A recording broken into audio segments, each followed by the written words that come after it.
bring the heat.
Good evening, ladies and gentlemen. Welcome to the one and the only Rumboyz Fantasy Network.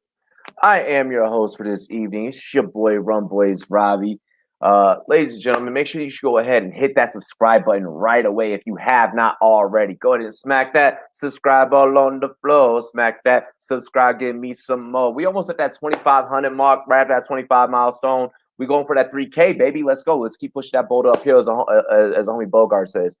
Hit that like button. Dive off in the live chat. Drop those takes. Get to know everybody. Get to know each other. Show some love. Show some support. Let's go, ladies and gentlemen. Without further ado, this is Rumboyz After Dark.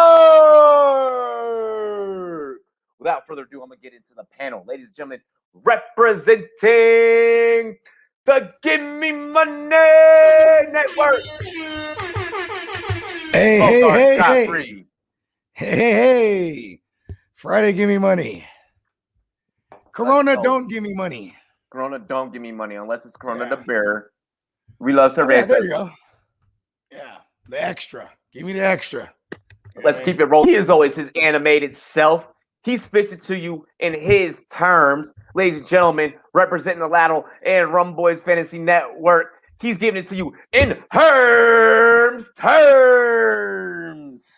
That's me. I'm Herms. That's true. I can confirm. That is my identity that I have chosen for this platform. So, yeah.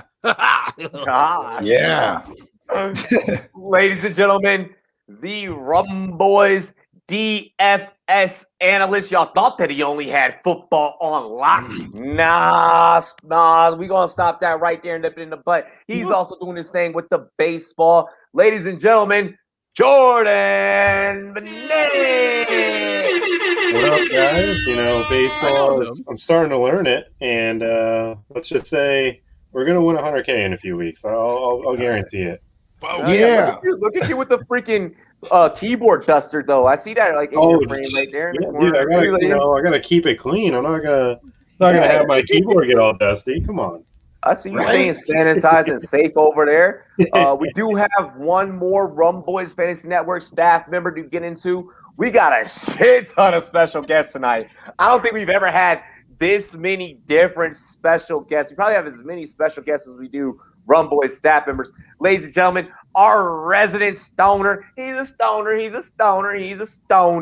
Ladies and gentlemen, our resident IDP specialist, fantasy football hustler. What up? We're getting wild tonight. Let's get it. What up, Huss? It's going down. This is how we do it. It's Friday night. We're going to bring up the next guest right here. We feeling all right. The party's here on the Rumboyz side. Ladies and gentlemen, you guys can catch this man. This motherfucker said what he said, you dig? Yeah. He done said what he said. All right? Ladies and gentlemen, catch this personality on the SportsMe app. If you have not downloaded it, make sure you download it. Link is being dropped by our Streamlabs in the chat over on YouTube. Make sure you go ahead and hop on there. Hector said what he said. Hey, I'm here to stir the fucking pot. Let's go. Yeah. And I will Let's say, go. check out him and the homie Zach, man, on Breaking Down the Tape pod. Yes, he is one half of This is Breaking only Down one the Tape half pod. right now. This is only one half. Hell yes. Ladies and gentlemen, let's go ahead and get into representing the Dynasty Vipers. Before this video gets on screen, I love his fucking background. Representing the Dynasty Vipers, Calvin and Hobby. And I got to represent Dilly Dilly right here. Here we go. Rumboyz. Been waiting for this for a long time, Robbie. Excited to kick it with you right here. Let's go. Hell yeah, let's go. Dilly Dilly, brother. We got two more special guests. Ladies and gentlemen, you can also catch him. He is also part of the Wrestling Mac crew. You catch him, Maddie Daddy, break it down in terms of wrestling. He's also a personality on the SportsMe app. Little secret, he's got an episode with your boy dropping soon. Burner of Stone. He's muted. Oh, he's muted. He's muted. We gotta. Yeah, he's drinking. He's like, oh, What's up, I fellas? muted myself. Am I really here kicking it with the Rumboyz? I don't even go here, but hey, I'm happy to be here. Thanks for having me on. Hell yeah. Welcome. I see you. Ladies and gentlemen, our final special guest for the evening. All right. The daily TDS. All right. Y'all need to check this man out. Hailing straight from New York. He's about to be real gully. He's gonna be in his motherfucking bag tonight. Yo, ladies and gentlemen, it's the homie Taco. Yo, what up, boys? Straight out the fucking dungeons of rap. First and foremost, shout out to Biggie Smalls. Happy birthday. It's just fitting that I come on Biggie Smalls' birthday, repping New York out here. Facts. Rest in paradise. Facts. Should have worn my And if you don't know, now you know. Hey, Bogart. What's I happening? heard from a little birdie that you have a message for the boys and girls out there that are viewing us about this I thing used to called push monkey. birdies. Oh my gosh, about this thing called monkeyknifefight.com. I think we should talk about that. Hey, Rum Boys and Girls. Like my man, the Admiral Robbie J had mentioned, we're going to direct y'all to monkeyknifefight.com. Download the MKF app. Use promo code Rumboyz, and we'll match your first deposit all the way up to 50 smackers. We got baseball in full swing. You know what I'm talking about? You know what I mean? It's the most clever shit I've ever came up with. You know what I mean? Get in on some home run derby action. Head on over to monkeyknifefight.com for your legal, legit daily fantasy sports prop action. Promo code Rumboyz once again, and we're matching that first deposit all the way up to 50 shillings. Monkey Knife Fight, give me money. Monkey Knife Fight, give me money. Give me money. Look at her pointing at the logo, though. I love Right that. there. I love it. Right there. On his Vanna White. Hey, yo, Herms, I heard that you got to talk to the folks about that SportsMe app. Take it away, brother. Yes, so the SportsMe app, that is short for application. I'm going to hide my face behind it. The SportsMe app, it's so basically what happens, so it works like this, right? So like you go to the App Store, like the Google Play Store, or whatever it is, and you you look for it, and then it pops up, and then you hit download, you wait a little bit. If you're connected to Wi-Fi, it'll probably go faster. If not, so it's like downloading other apps. But when it's downloaded, you sign up, you do the thing, and then it's like, boom, everybody's talking about sports. And it's like, oh, wow, I like sports. I want to talk about sports. Oh, but I only have enough to say in like 30-second video increments. Well, luckily for you, that's what you get to do. You get to like make videos and talk about sports and yell at people. And then if you're right and you make really good points, people will do this thing where like they give you points, and then it'll be like, ding, ding, ding, ding. And it's like super cool, and it makes a really fun sound. And then if you end up being like the smartest person or the most clever person who like says something in like a big battle or whatever, you get little trophies that are displayed on your profile, so that way people can go there and be like, wow, oh my gosh, this guy knows what they're talking about. Wow, I should listen to them or like check out the other things that they do. I don't know. It's a great way to promote your thoughts and stuff. So if you want to talk about sports and yell at people in small, 30-second increments with video and sound, you don't forget the Not sound. like Twitter. I said video, but I forgot the sound. It's exact. Yeah, see it. No text involved except in like the little captions and stuff. But I'm not going to go too deep into it. Just download the app. It's the SportsMe app. That's I don't know. You did it. There might be a slogan. It's possible. It's right there. Listen, Hey, little do you know, Herms, your directions right now, your instructions is actually gonna help the dumbasses that don't like. So wait, what do I do? I go to the app exactly. store. Like you walk them step by step, so there is no excuse for anybody. If I never use that app and it starts navigating me like that, I'd so want to use it. It's just like, Right? it's only 30 seconds. Like, it's only 30 seconds out of your day to talk shit. Y'all talk shit to your coworkers for less. All right. Hey, gentlemen. Yeah, just like send. Boom. Easy as that. Perfect slogan is "There's no more you." Yeah, there's no. Oh, Hector, you bring that up in the next feedback meeting that we have. The next group meeting for sports we have. Hey, fellas, this wouldn't be Rumboyz After Dark if we did not go ahead and tear this thing down and de-Christian it really quick. All right, this is the night where we've all been working very hard, in our day jobs and and then also doing the podcasting. Now we get to have a motherfucking drink. We get to have a motherfucking smoke. Fellas, cheers to me. Cheers to you. All the Rumboys and girls. What it do? Dilly dilly. I love the fact that fantasy football always cheers with his bong, just like. Yup. Oh yeah, Cheers is another show. he has vodka inside there. It's not even water in there. It's vodka. I dare you, hustler. I dare you one time. Let's bet on a game, and if you got a fucking vodka. You got a vodka bong hit, and then you got to drink the vodka after you take the whole thing. And you got to roll the whole thing. You won't like this. You won't like the shit that I make you do, to compete with that. You won't like it. I'm ready. I want the smoke.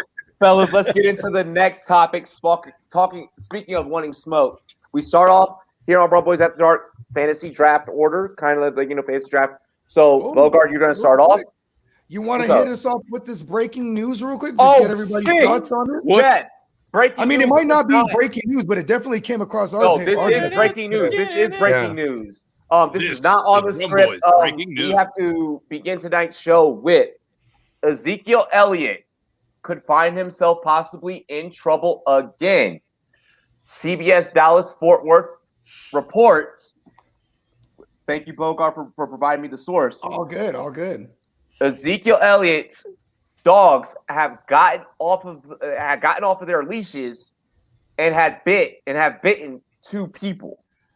Yeah. These people have been taken. Camera. There's a ring camera footage of this shit too. And the victims have been taken to the hospital to be treated for injuries. This is the second offseason in a row that Zeke has gotten in trouble. What are our thoughts here surrounding Zeke following this new information? Bogart, you proceed. I think Goodell is a Giants fan, and every chance he gets to spite the Cowboys, he's going to do it. I mean, they already suspended What's Zeke. Up, Unicorn? What up, Unicorn? They suspended Zeke for allegations before. You know what I mean? Like he wasn't even charged with that assault or whatever, and he got suspended for it. So, I'm wondering if obviously civil court is they're probably going to sue him. He got hella M's, so it'll probably settle out. But I'm wondering if this is if they could hit him for some type of conduct policy, what's the word I'm looking for? Violation. I mean, I don't know if this is in the rule book or not. If your dog's going and bite somebody's ass, you know what I mean? Herms. It's not good. We already saw what happened with Michael Vick and dog. So yeah, I mean, it's a couple steps below that, thankfully. But god, I think it's apples to oranges, though. Yeah, it's definitely different. Yeah, I mean, like they're all fruits, just different fruits. I guess. Well, if I were to compare this to a fruit, which is the path I've decided to take, I would consider this more of a grapefruit incident.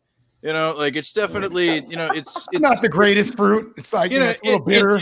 It tastes a little bitter. It's not exactly what you're looking for, but at the same time, you know, like I don't know, it's not unhealthy necessarily. It's not like he bit people. You know what I mean? Like it would be a different scenario if the report was like Ezekiel Elliott bites 2 strangers. I'd be like, okay, I got a lot of questions. Are bath salts involved? What's happening? You know, just like I don't know. So I mean, chat's like, already on their shit. Just so everyone knows, the chat's already on their shit. So get ready for like I don't like. Is he going to be held responsible for his dog's acts? I mean, yes. Okay, in like the real life. I'm talking about when it comes to the NFL. I mean, I'm just like, yeah, in terms of real life, then yes, of course, because he's the dude who's supposed to be responsible for these dogs.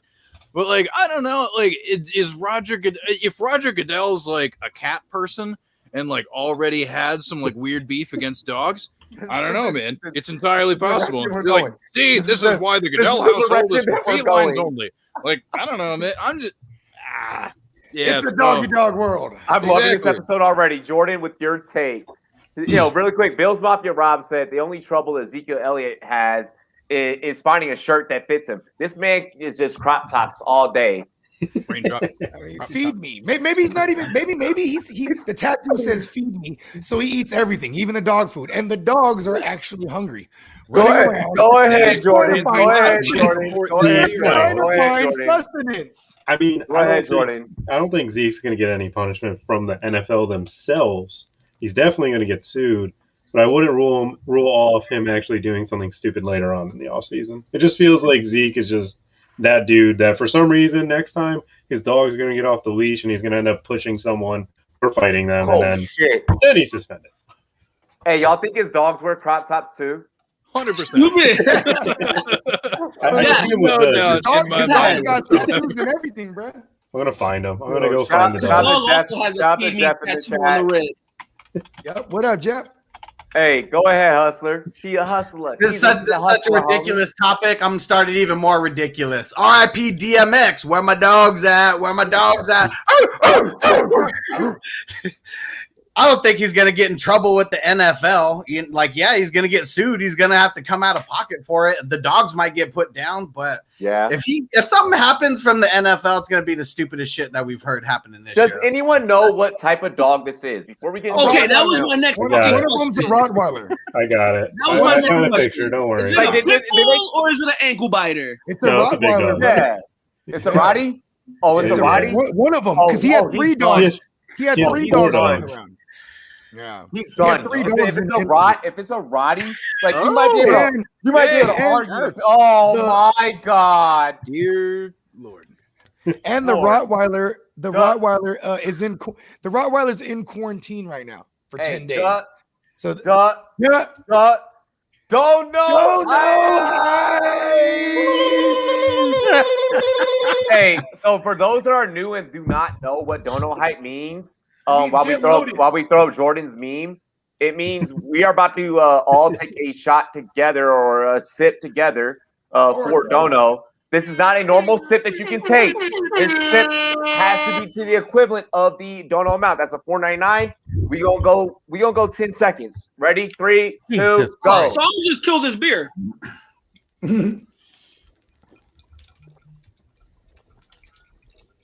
Yeah, no, I'm good. Oh yeah.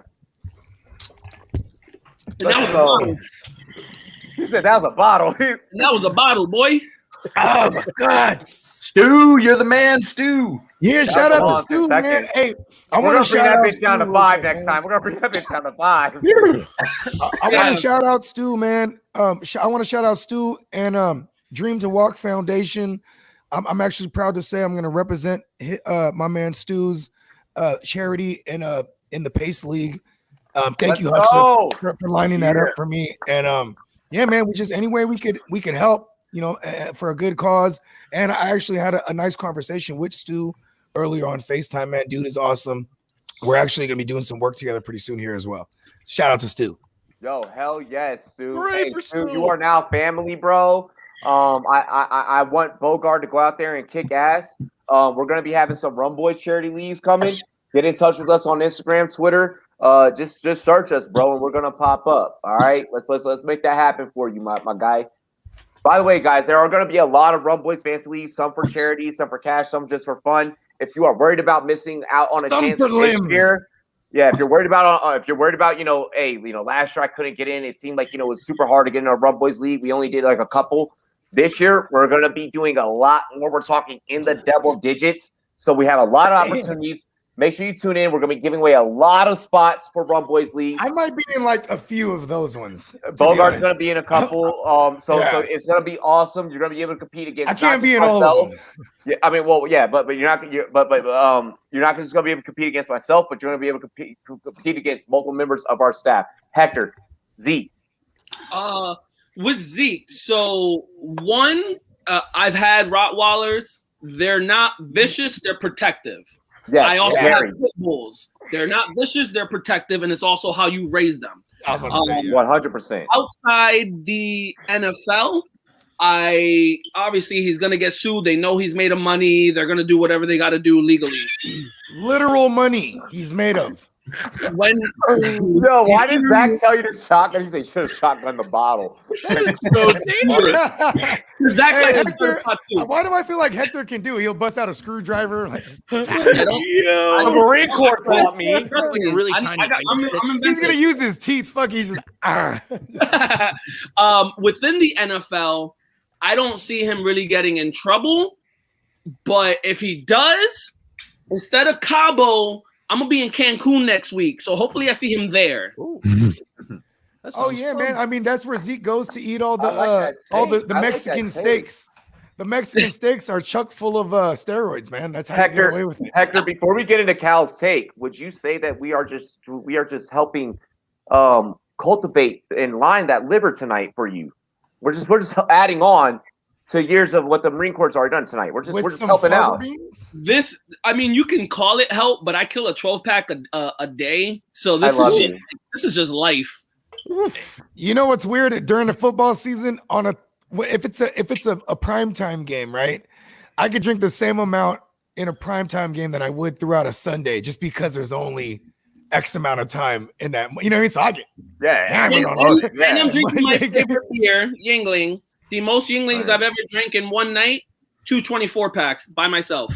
Damn. Calvin, your take. Go ahead. All right, so I'm reading the story, and first of all, the first red flag is it's coming from TMZ.com. So I'm take it for what it's worth. I saw that wasn't my the same thing about Kobe and how that went. Yeah. And to be honest, TMZ is one of the more credible sources these days. Like, they're the ones who get everything first. But it's going to be sensationalized. Which is crazy. How was it though? I don't know if it wasn't Zeke, how much we would even hear about it, because actually they even cite in the story here that the same thing happened to Dak Prescott 2 years ago. Which anybody remember that? No! People don't hate Dak though. People hate Zeke. People don't hate Dak. Yeah. Right. That's a fact, Bogarts. Yeah. So I think this is from the NFL standpoint. It's a non-story. Somebody in the chat mentioned like much more worried about the dogs. That would be my thing too. Like I'd just more worried about the dogs. This is he's going to shell out some money and the story's going to go away. But hopefully those dogs are okay. Hey, speaking of dogs, I'm actually playing in a fantasy league for charity. For charity. It's like everyone that's competing in it is you raise money for a different kennel. Like you raise money for a different, and then so I'm probably going to use this organization to adopt Nipsey, which is going to be my new puppy. So yeah, that's awesome. I like puppy. Exactly. Hey, whoever said that fantasy football can't make a difference in just the general world, you're lying. This is a $9 billion industry. If you want to do something for charity, guess what? We're gonna raise that money. And the best part is the NFL is pushing fantasy more and more. So that's free fucking marketing. Think about that. The NFL themselves are pushing this on their multi-billion-dollar platforms. You know what that is? That's free searches. That's why the Monkey Knife Fight, FanDuel, MGM, all these places, that's going to be straight free marketing for people when they want to find that affiliate links. So that's just quick. NFL Red Zone freely admits now what it actually is. Red Zone coming to Amazon. Think about that. God forbid they ever let people buy the direct ticket Not on satellite. Oh, it's game gosh. over. It's game over. That price drop for what it costs to buy. You just went too big for this episode tonight. Go ahead, Clay. FBI's about to go knocking on his door. Yo, Pinky in the brain shit right here. He won't let me be like fuck. He's about to have internet Go ahead, connection issues. Burner. Man, when it comes to this whole situation, I've been the victim in a situation like this. Like, Back man, let me tell you, rescue clinic. Yeah, quick story. Mid-90s. You know, I'm a good little Boy Scout walking around the neighborhood selling my popcorn. Neighbor lady about 5-6 houses down. Her little Pomeranian pops out from under the car, just right in my calf. Just takes. You let a Pomeranian whoop your ass? Pomeranian. That son of a bitch. Yo, don't sleep on them shits. You know what happened? Pomeranian. One of my buddies has like 4 of them. Like, they go hard. They are bitches. Them teeth sharp. They hurt. I cried a little bit. I was a kid, you know. Yeah, I'm just fucking now, no shame. now I'm not crying, but back then I cried a little. Okay, whatever. But you know, point of the story is there was no law. There was no legal repercussions. She just bought a lot of popcorn. You know what I'm saying? She bought a lot of popcorn to say sorry. That's what Zeke's gonna do. He's gonna hand it out. He's gonna hand out some cash, say sorry, and it's gonna disappear. Hey, I'm about to be training my kids. Hey, we out here selling these motherfucking cookies and candy bars. I don't care if the dog barking you the wrong way, fall on the floor and just be like, ah! Just sell it. Just sell it. Take a rock, jab yourself. Like, it bit me. It's just like playing basketball in the NBA. You know, the whole flop thing. You know what I mean? You got to sell it to the ref. Oh, for being LeBron. TMZ being credible is a sad state of affairs. Zach. TMZ, too much zucchini. Side note, zucchinis are delicious. Who dare he with his fruit and vegetables? Am I going to drop Lakers play-by-play during the playoffs? I will definitely be finding time to give you guys as much Lakers play-by-play as I can. I do want to state that you might only go one series. Hold on, I want to. Thank you, Bogarts. That was my bold prediction. Hold on. They're going to be smacked up. Don't do that. Don't do that. Don't do that. We're just getting started.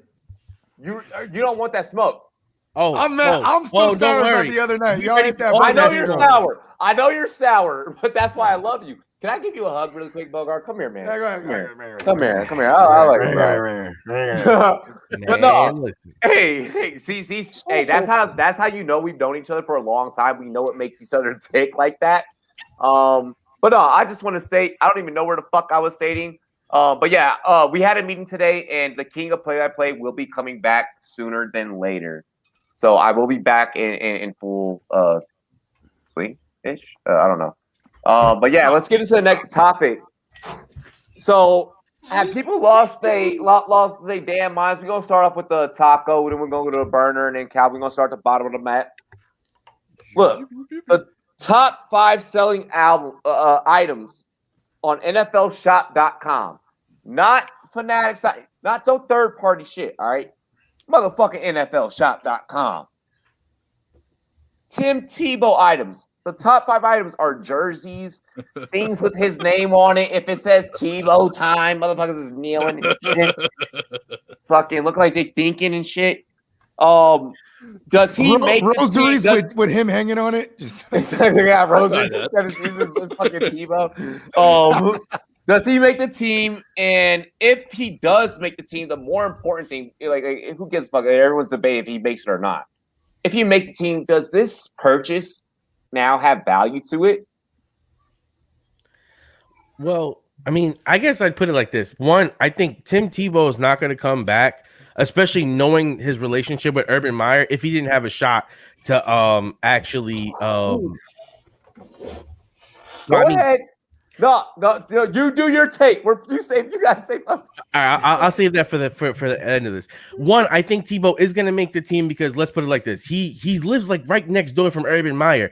Urban Meyer's not going to come sign you to a contract knowing you're going to get cut. Like, what kind of shit is that? They're friends. Like, imagine you telling your friend, "Yeah, come try out so I can cut you in front of all public." Like, no, he's going to make the team. That's going to happen just because of that relationship. Taking out the garbage.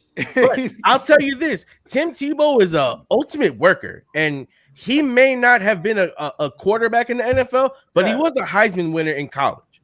And he is a big game player, and he is a motivational guy, and he's a guy that's been around pros. So is Tim Tebow going to be a star in the NFL? No. But can he be a backup tight end when the tight ends are all trash? This dude is so huge. I'm pretty sure he can block almost anybody. At the very least, this guy's going to block and be a wildcat. Let's just put it into context. O'Shaughnessy is their starting tight end right now. So, I mean... Was their starting tight end. Yeah. So, go ahead, Burner. Let's talk your shit, Phil. Chenault is more tight end than anything they got. Two things real quick. First of all, I'm going to read some names off to you real quick. You ready? Chris Manhertz, Luke Farrell, Tyler Davis, James O'Shaughnessy. Oh, hell. Those are who they have. Okay? I was about to say. He's making Those are random people that you met on the bus. I like Colin Farrell. He's making the roster because there is a subset of football fans who are going to be Tim Tebow fanatics. You know what I mean? You know who I'm talking about. They're going to drive it up. He's going to make money. He's going to bring attention to the Jags. Hell yes, he makes the roster. Cal. With that I Viper think shit. it's going to come down to whether or not he can contribute on special teams. I mean, he's not going to be a fantasy force. He's not somebody that we need to, worry about fantasy wise, but in terms of like, can he do enough to contribute on special teams? And I'm thinking of somebody, that gets compared to him all the time that has, he hasn't failed out of the league yet, but Taysom Hill, he made a role for himself by being a special teams contributor. And Did not. Tebow, to his credit, Tebow, if he had Trevor Lawrence's skill base, like his attitude and want to and all that, like is inspiring. And say what you want, like he doesn't. If you just look at his production, he doesn't deserve the love that he's getting on NFL.com, no doubt. If you look at him, but is he a good athlete? Yeah, he's a good athlete. Bro. Is he going to potentially do something in the locker room that could help that team win? Sure, because can I raise a question to you, Cal? Well, yeah. So with him being, we're talking like, I mean, he's top 5 sold on NFLshop.com. Is this a guy, if he makes a team that you print on the cover of your season ticket, if you're a season ticket holder, like, hear me out, like you know how much that shit is worth, bro? I mean, yeah. No, you can't. I would do it. You can't. Yeah. Did you not see how Trump did it? There'll be 10% of the fan base where if you market Tebow, they will buy it up. Look at it. He's top 5 NFL.com. He sells. Any way you put it, he has his fan base. They love him. Yes, he's the Messiah to them. Sell that shit. He's the Messiah. Go ahead, Cal. Finish up. He's not wrong. No, I mean, like, look, nobody has ever sat down before they buy a jersey and thought, oh, let me figure out, is this person good at their sport? It's like, who do you like? It's like people are making personal decisions. And so I don't know where that comment was that like all these boomers, buy that. Yeah, that's who's buying it. But you know what? They're buying it. And regardless of what his skill set is, he said it's all the white Christian boomers that bought that. Exactly. It seems like That's a nice 40% young of man. the country. Yeah, exactly. Raj just said what I wanted to say but didn't say.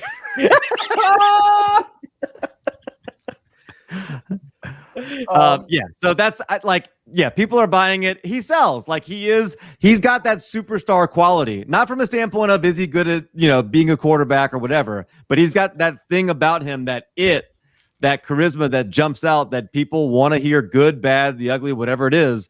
Like he draws ratings, draws attention. I don't think you can put him on the season tickets because like that's going to mess him up in the locker room. Don't do that. Put Trevor Lawrence there. Put Travis Etienne there. Don't cause that dissension in your locker room if you don't have to. Well, when you people are going to buy what they buy. I'm a season ticket holder. Before we get into Hector's take, Triet in the chat, and Triet brings this up often, and I hate to admit it because Triet, as young as Triet is right. Tony Khan is one of these marketing minds, like he knows what he's doing. Let's get into Hector. Excuse me. Shit. Hector, your take. Oh, sorry. I thought it was going to be Jordan's take. Anyway. No, snake draft. So Tebow, the jerseys, they're going to sell like Calvin said. People buy jerseys just based off of people they like. Like, I want a D Rose jersey. He's not MVP no more, but I want a D Rose jersey, Yeah, Knicks all the way, bro. Taco, we're taking it, bro. We're fucking going. These fuckers, We're going, bro. I did not want to put these two on a pod together. This is the but Tebow, he's getting a break from his coach. He's just getting a break. Will he make the team? I truly believe he's going to make the team, just off the fact that Urban Myers and him are like father and son. Like, he's going to look after him. They go to Bible study together.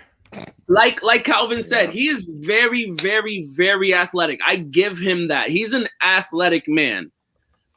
He's not good at sports, though. He's athletic. He's like Paul Pierce. He's a poor man's good man. Like that's Paul all Pierce, the Hall of is. Famer. He had a chance to in Double-A at the age of 30 after not playing baseball But Tebow's for not. however long. Tim Tebow's a college Hall of Famer. Tim Tebow's a college Hall of Famer. I think Tebow makes the team. I truly believe he has a big role in the offense, but I don't see it really panning out for anything. It just sucks that he's the one that gets the chance to play and not other people that should get the chance to play. Damn, he couldn't make the Mets. He gets to come in at 8 years. Really hard. Colin Kaepernick can't fucking get back in the league. Like, he couldn't make the Mets when the Mets suck. Go ahead, Hustler. The reason why Tim Tebow's back is because because he's taking his ego out of the entire equation. He should have made that change at 22 years old. He didn't. Who cares though? He's making it now. He's 33 years old.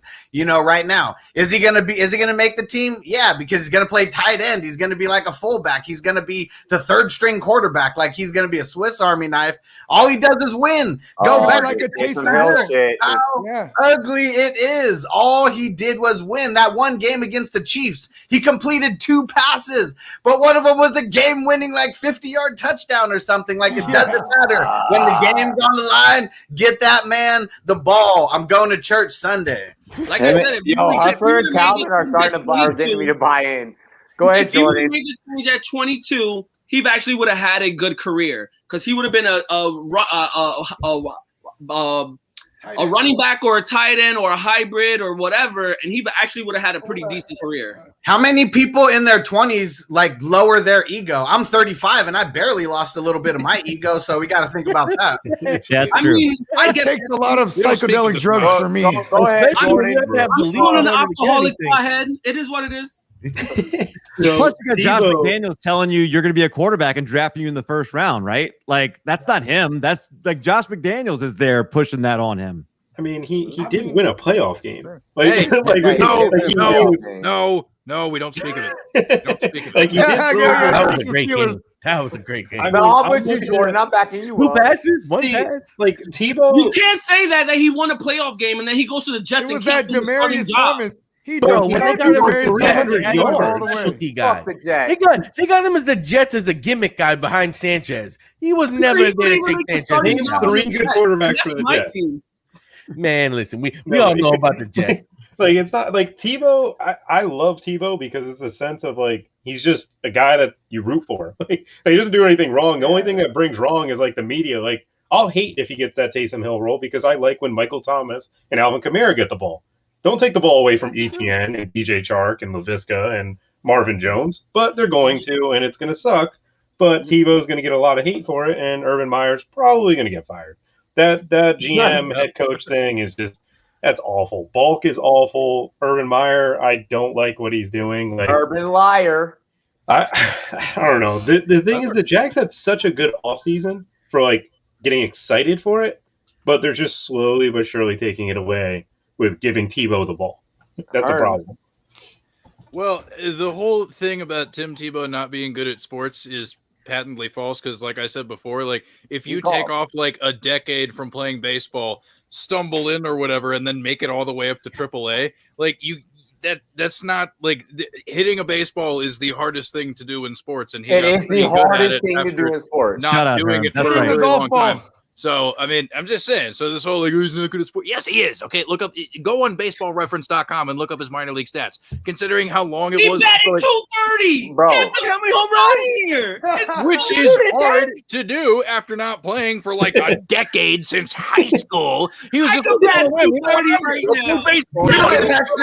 I want to see you do it. I will be behind that. Bro, Anyway. I feel good when I get 6 out of 10 on a fucking fast pitch at a batting cage. When that pitch is flying at 70. Exactly. So it's just like, yeah, like he's good at stuff. Anyway, I would not put it past Tim Tebow and the Holy Spirit to be able to make it happen.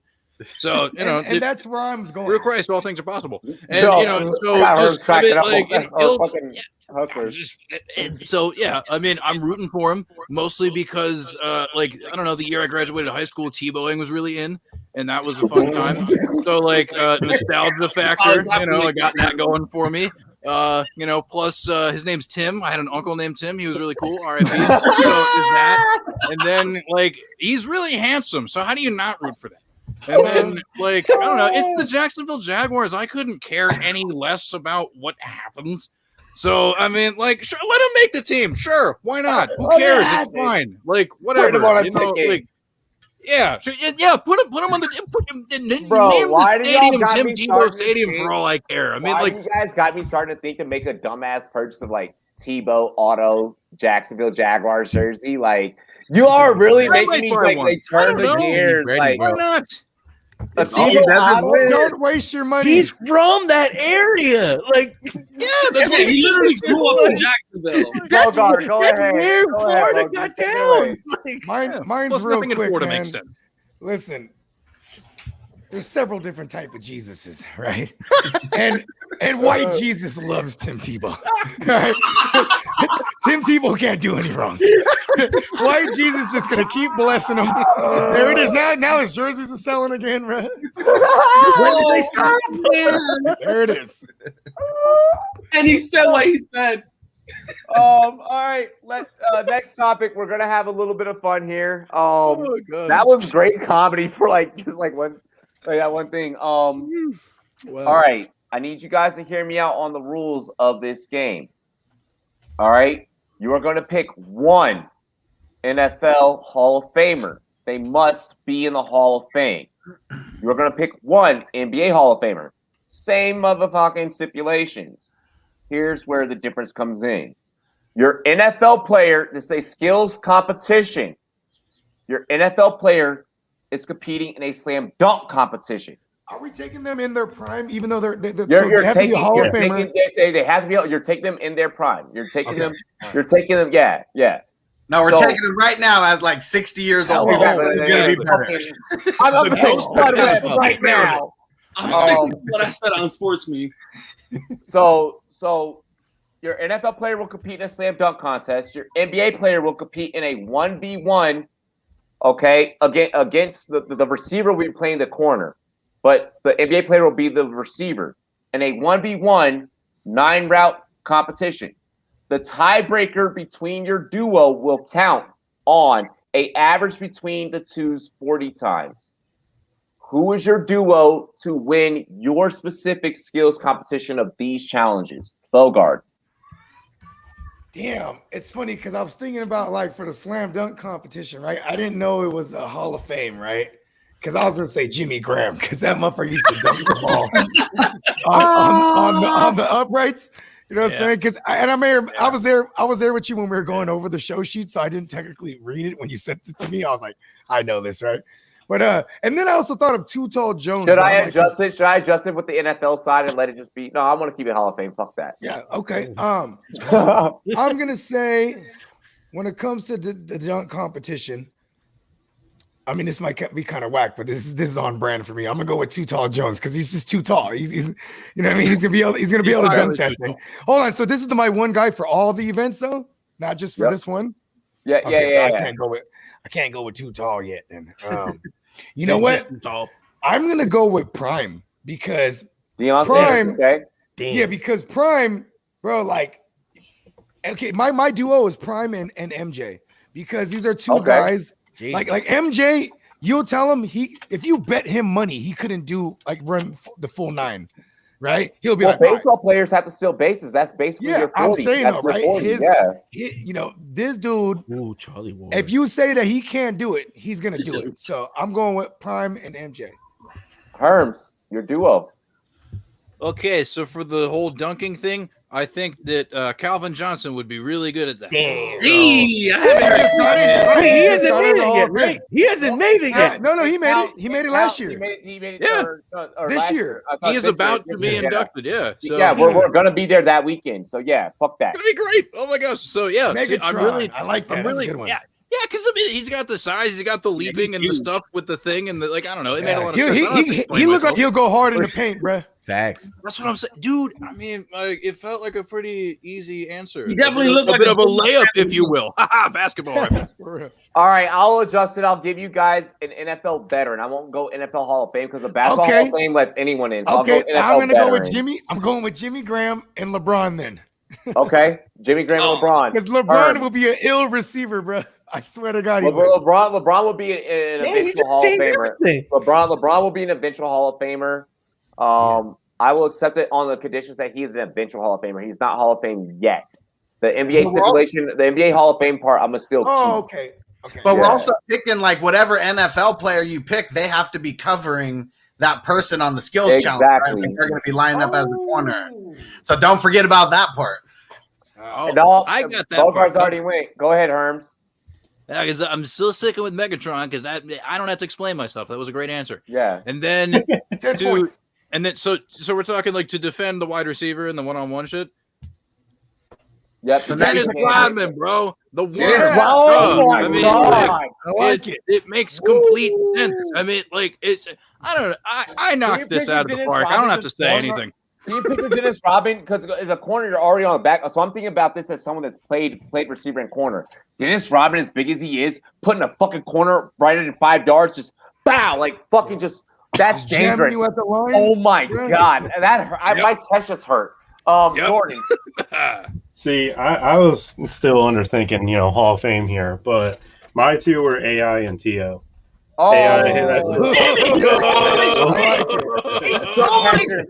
what I had fucking SportsMe. You sniped Hector. AI is one of my favorite basketball players ever, and his high school film is disgusting. Like his high school or football film is filthy. Watching him play quarterback and receiver. He had multiple D1 scholarships. Yeah, no, he could have played. He could have made it to the NFL. A lot of people believe that, especially in that like Vic type of role. But yeah, T.O. I mean, you watched him play basketball and like celebrity stuff, and he can definitely dunk the basketball. Yeah, that I have no problem with that. Those are my two there. Hustler, go ahead, give me your two while I go ahead and grab another beer. So I'm going Randy Moss, straight cash, homie. Yeah. He's about to be slamming it. We already know he used to play basketball. It's going to be money in the bank. And, man, Jordan, you sniped me with AI. That was going to be my pick. But now that I think about it, this pick is probably going to be even better. I'm going with Kobe. I'm going with Kobe. He's going to be money over the middle. Nobody's going to be able to stop him, especially in one-on-one. Well, I like that. It's crazy because a lot of these receivers at one point or another in the league they were looking for the basketball type of build. The AJ Greens, the Megatrons, you know what I mean? Like this even guys that didn't work out, but they got even guys like Darryl Green Beckham. He didn't pan out, but he got drafted because he was a prototypical. Yo, I heard that Kobe take. Yeah, I heard that Kobe take. Everyone, because Kobe just got mentioned. Everyone has to take a sip. Everyone just has to take a 8-second sip. 8 seconds. It could be your own 8 seconds. We're not going to full 24. Jesus Christ! Don't kill me, bro. I didn't want to kill anyone. Fuck. I'm gonna go for half an 8. I'm gonna call it 4. He got the Bacardi. I like it.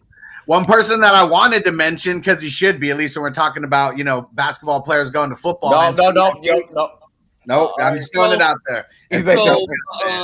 Go ahead, Jordan took my T.O. AI that I threw up on SportsMe because, like I mentioned, T.O. actually used to ball, and he's a great baller. AI, like he said, played football in high school and was great. I'll switch it up then. I'm going to take, and since you switched it up and said not Hall of Famer anymore and just players. Just your NFL. Just your NFL player cannot be a Hall of Famer. NFL, it's so hard. NFL, I'm gonna take DK Metcalf. Ooh. Whoa. I'm gonna take DK Metcalf because I've seen videos of that man dunking the ball too. That I have. He's a freak. Yeah, he is a freak of nature. I'm shocked you didn't go Odell. Okay. Not because you got to get a little bigger when it comes to Are we kicking field goals? I mean, if we're kicking field goals, have you seen Odell dunk? Odell, yeah, if you're playing ball, I want a little bit bigger size like DK, just to bang down low. Okay. And then if I'm gonna go over NBA, they took AI from me, so I'm gonna go with Nate Robinson. Yo, is that the Odell dunk? Oh, Nate Robinson, who also was a great Look, and he was pulling a wedgie out. That's impressive. That was, bro. The Odell dunk is nasty. I think they were all. I think that's Odell's court. I think that's Odell's court actually, because him and Odell, they were all chilling together and shit that day. Okay, Cal, who you got? Who's gonna win your skills competition for you? All right, you guys had some great answers, but I've got the right answer right here. Okay, so since we opened this up and it's not Hall of Fame anymore, in the NBA, you got to have the fastest player in NBA history, baseline to baseline in 3.36 seconds for Russell Westbrook. Nobody is a better athlete than him in the NBA. He's not a Hall of Famer, but he will be because he broke that record. I'll let that slide because of that stat. That stat makes that slide. And then, Robbie, this one's going to be close to your heart right here, man. He's got to be able to cover him, right? And look, there's a bunch of different ways that you can win a slam dunk contest. Muggsy Bogues won it because he was dunking because he was, 5'6", right? Yeah. So this dude's 5'9", right there, Washington. Darryl Green. Let's go! Let's go! Matching up with Russell Westbrook. Darryl Green, who won a speed competition 2 years after he retired at age 42 in the NBA, in the NFL skills competition. Boom, right there. There's your matchup. Let's go. I love that. All right, Burner. I dig that vibe hardcore, bro. I'm a little disappointed that the AI Randy Moss didn't make it back to me, because that initially I was like, hell yeah, AI Randy Moss. Who doesn't want to see it? No, they can cross over. No, you can still go AI Randy Moss. AITO was second. That's true. AI Randy Moss was what I originally wanted. I mean, when you look at it, they can both cross over. Almost 4 people picked AI. Yeah, it's Allen Iverson. Come on, but then I started thinking about it. Bogart said too tall, right? What about too tall versus Shaq? Or maybe. Hear me out. Here's the uber white answer. You ready for this? Jason Williams. Jason Witten versus Larry Bird. That is not winning the 40. You won't win the 40 insight. I'll pay to see that. You won't win the tournament, but you got some shoot there. You got some shooters out here. Come on. Yeah, you got some shooters. Hey, go ahead, TDS. Taco. All right. So, I mean, I think first of all on the Daily Sporting NFL side, I think I got to go with Dion, because let's just face it. My man is a burner. He's one of the most athletic players. You know what? I'm going to change it because Bogart took Dion. I'm going to take Bo Jackson because Bo Jackson. All right. You know what? I'm really surprised that didn't come to mind. So I got Bo Jackson on my spot for the offense and on the NFL. And for the NBA, you know what? I am the biggest LeBron hater in the planet, but physically, that dude is just a monster. And you know what? If you put him in the NFL, he would have owned people. He was a great tight end. He got skills. He can go up. He can run. So I would take a duo of Deion Sanders and LeBron James, the two most athletic players probably in history. So I'm gonna go ahead and I'm gonna drop mine really quick, and then we have to attend to a something in the chat really quick. So my two. This question tonight on tonight's show, I also did a SportsMe battle. Not all y'all dropped them hot ass takes. I need that shit on my battle over on SportsMe. Y'all better during this commercial break. Yeah. So I'm gonna go Randy Moss and Kevin Garnett. Ooh. And that is my 2. I'm going based off that Sports Illustrated cover. What was that? 2000, 2001? Both them boys up there. The jersey swap. The jersey swap. Hey, and I'm doing that because, man, like we got a lot of stride. We can clear a lot of space in that 40. Both can dunk. Both got the handles. Both can power a corner off that line. So, like, any route is theirs of the choosing. So, like, yeah, that's how I'm doing mine. Okay, I'm taking Bogarts and Taco. Oh, what? Yo, I don't know. That ain't Robinson. A triple play. Like, how rare is that? First triple play since 1914. Don't know. Hey, we only doing 5. 3, 2, go.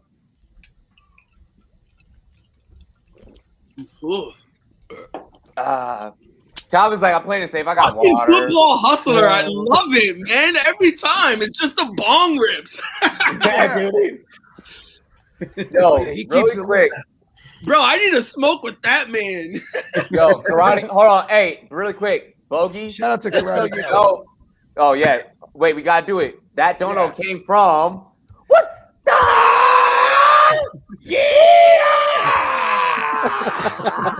The Karate Cowboy strikes again. Oh my gosh! Shout out to Karate Cowboy. That's the homie, bro. He keeps it. He keeps the party going. Bro, when I saw that man on Instagram for the first time, and I was like, "You look like what me and Bogart thought." Like, I gotta find him now. Bro, is he what he is? He's Karate Cowboy. Yeah. I'll get it to you. I think the homie's saying low key. Saying low key. Karate Cowboy, we got to get you on the SportsMe app too, bro. Like your image, just your everything, like your isms, like that is a whole you. Like that whole app is just a whole you, bro. Ladies and gentlemen, we're about to get into a quick music video break.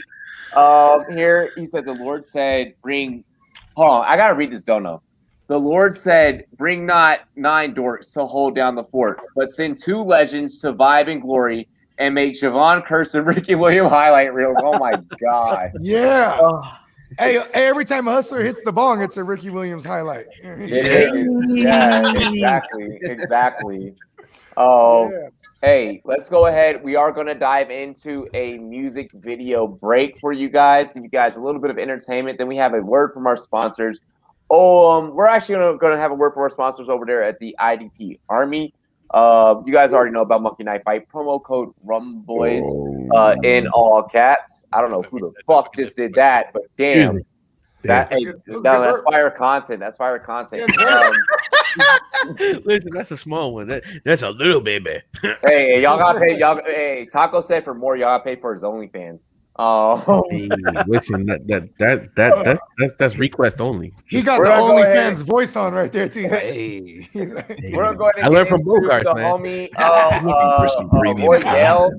We're gonna go ahead and get into the homie Roy Dale. He is actually our cousin, our homie Miles Peacock's cousin. So Miles isn't here with us tonight on this. H-Town, stand up.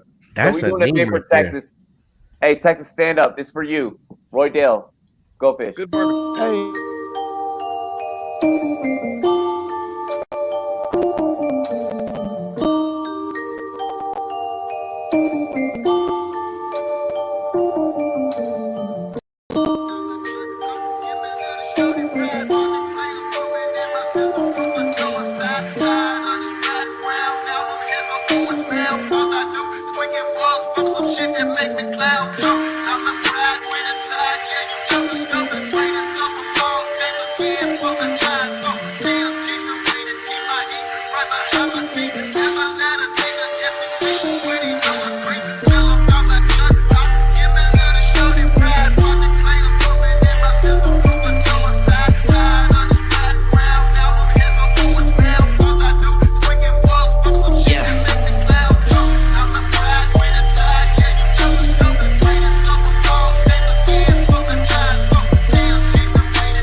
shorty, I've been mixing liquor lately.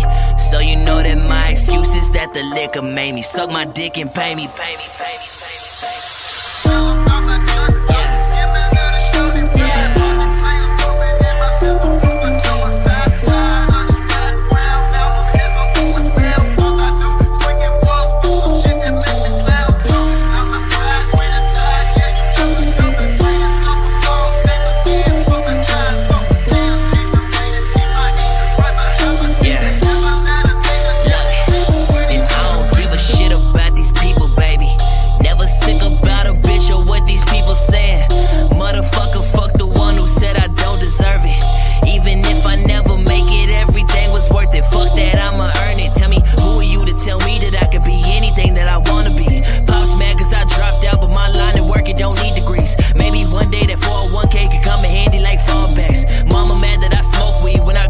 She don't call back like, damn. And my brother's always busy. That's why shorty fucking with me. She the only one that give me. Yeah. And I rode this here for 2. I just hop up in the whip. I hit up 6. She smoke it with me. Little bitch.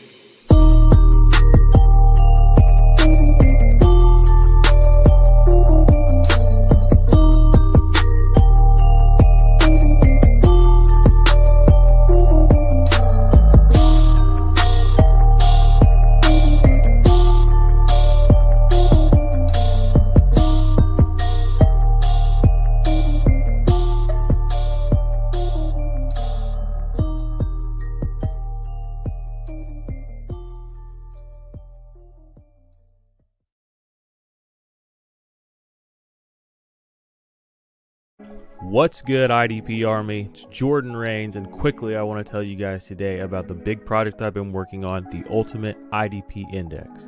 The Ultimate IDP Index is the #1 resource for IDP fantasy football players, rookies or veteran for 2021.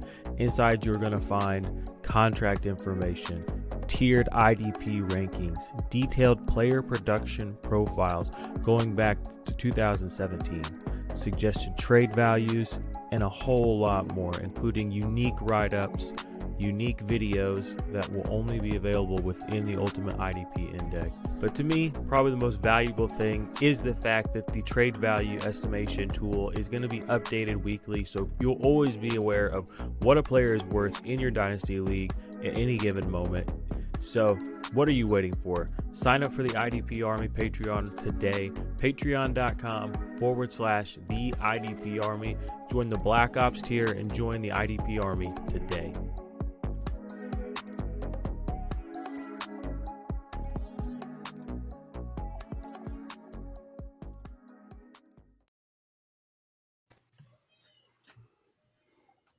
Hey, ladies and gentlemen, we are back here on the Rumboyz Fantasy Network. We appreciate you guys for enduring that commercial break. All of our YouTube subscribers, make sure that you hit that like button. Continue rocking with us over on YouTube. Y'all are literally the realest for real. This xylophone fucking goes. Yes, it does, honey. I see you up in the chat. Shout out to Karate Cowboy. Like, yo, we on IG Karate Cowboy _ No parole, no probation. I can show my face in 45 states. We online. Let's go, baby. What happened to the other 5 states?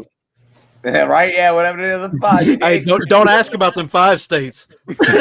Right? Don't ask about them motherfuckers. Don't ask about which 5. I mean, that's. Hey, y'all are rocking with the Rumboyz Fantasy Network. This is the most lit panel, the most lit show across the fantasy football industry that you could ever get your hands on Friday nights. Make sure you guys continue supporting. We're gonna go ahead and get back into it. Sports. Julio Jones rumors have been heating up. DeAndre Hopkins tweeted today around about 11:50 Mountain Time, which is where we're here, Arizona, me living in Colorado, that he'd be willing to restructure his contract to bring Julio. We talked about this before, but we need to talk about it again. Shout out to the homie Schultz from The Athletic giving us this source and allowing us to use this for tonight. Sounds like he's definitely going to land in new colors. Where's he going to go? We'll start at the bottom of this one. We'll start off with at the bottom. Taco. Honestly, I think that Julio Jones, you can tell from a couple of weeks ago before the draft that they were going to trade him. And basically the only thing they were waiting for is June 1st when the cap changed over and they would have less of a hit. So that's the only reason why he wasn't already traded already. And you can tell from the draft pick that they made in Kyle Pitts that he is definitely being traded. Now it's a question of who's the highest bidder. Now, that I can't predict, but I can tell you the couple of teams that will be in it. It's going to be the Patriots. They need a wide receiver, and especially with Cam Newton. Julio's already said that he'd like to play with Cam Newton. The other team that I'm looking at, the Raiders, they desperately need a wide receiver more than Julio anything. is crossing his fingers right now. He's like, please don't trade me to the Raiders. He's like, that's going to be the team that's going to pony up all the capital, though. And then the last team that I look at that might go for a guy like Julio, and I think that that's going to be really a team in the I forgot. I just lost it. But I'll leave it with those two teams at that. Okay. All right. Let's go ahead and get into our next contestant. Burner. Yeah, man. I think Julio's definitely on the move. And like Taco said, they're waiting until they can split that cap hit between 2 years. I think he's going to the Titans, man, behind AJ Brown. That's where I was going. All they have is Josh Reynolds. And then starting on the other side is a fucking rookie. You know what I'm saying? There's a correlation there. Arthur Smith just came from there. He could pick up the phone, make the phone call. Exactly right. Not only that, Derrick Henry's begging for him to be brought over because he doesn't want 378 carries anymore. You know what I'm saying? Or even against stacked boxes. He's always at the top of the league of 8-man boxes. You know what I mean? Right. I don't know what their cap is. I don't know if they could afford it, but they can. The Titans. They can. Yeah, if they can afford They're it. not really paying nobody over there except for like 10. I now remember. That's what I thought. But yeah, Titans. That's where I think he's going. Don't do that to my AJ Brown.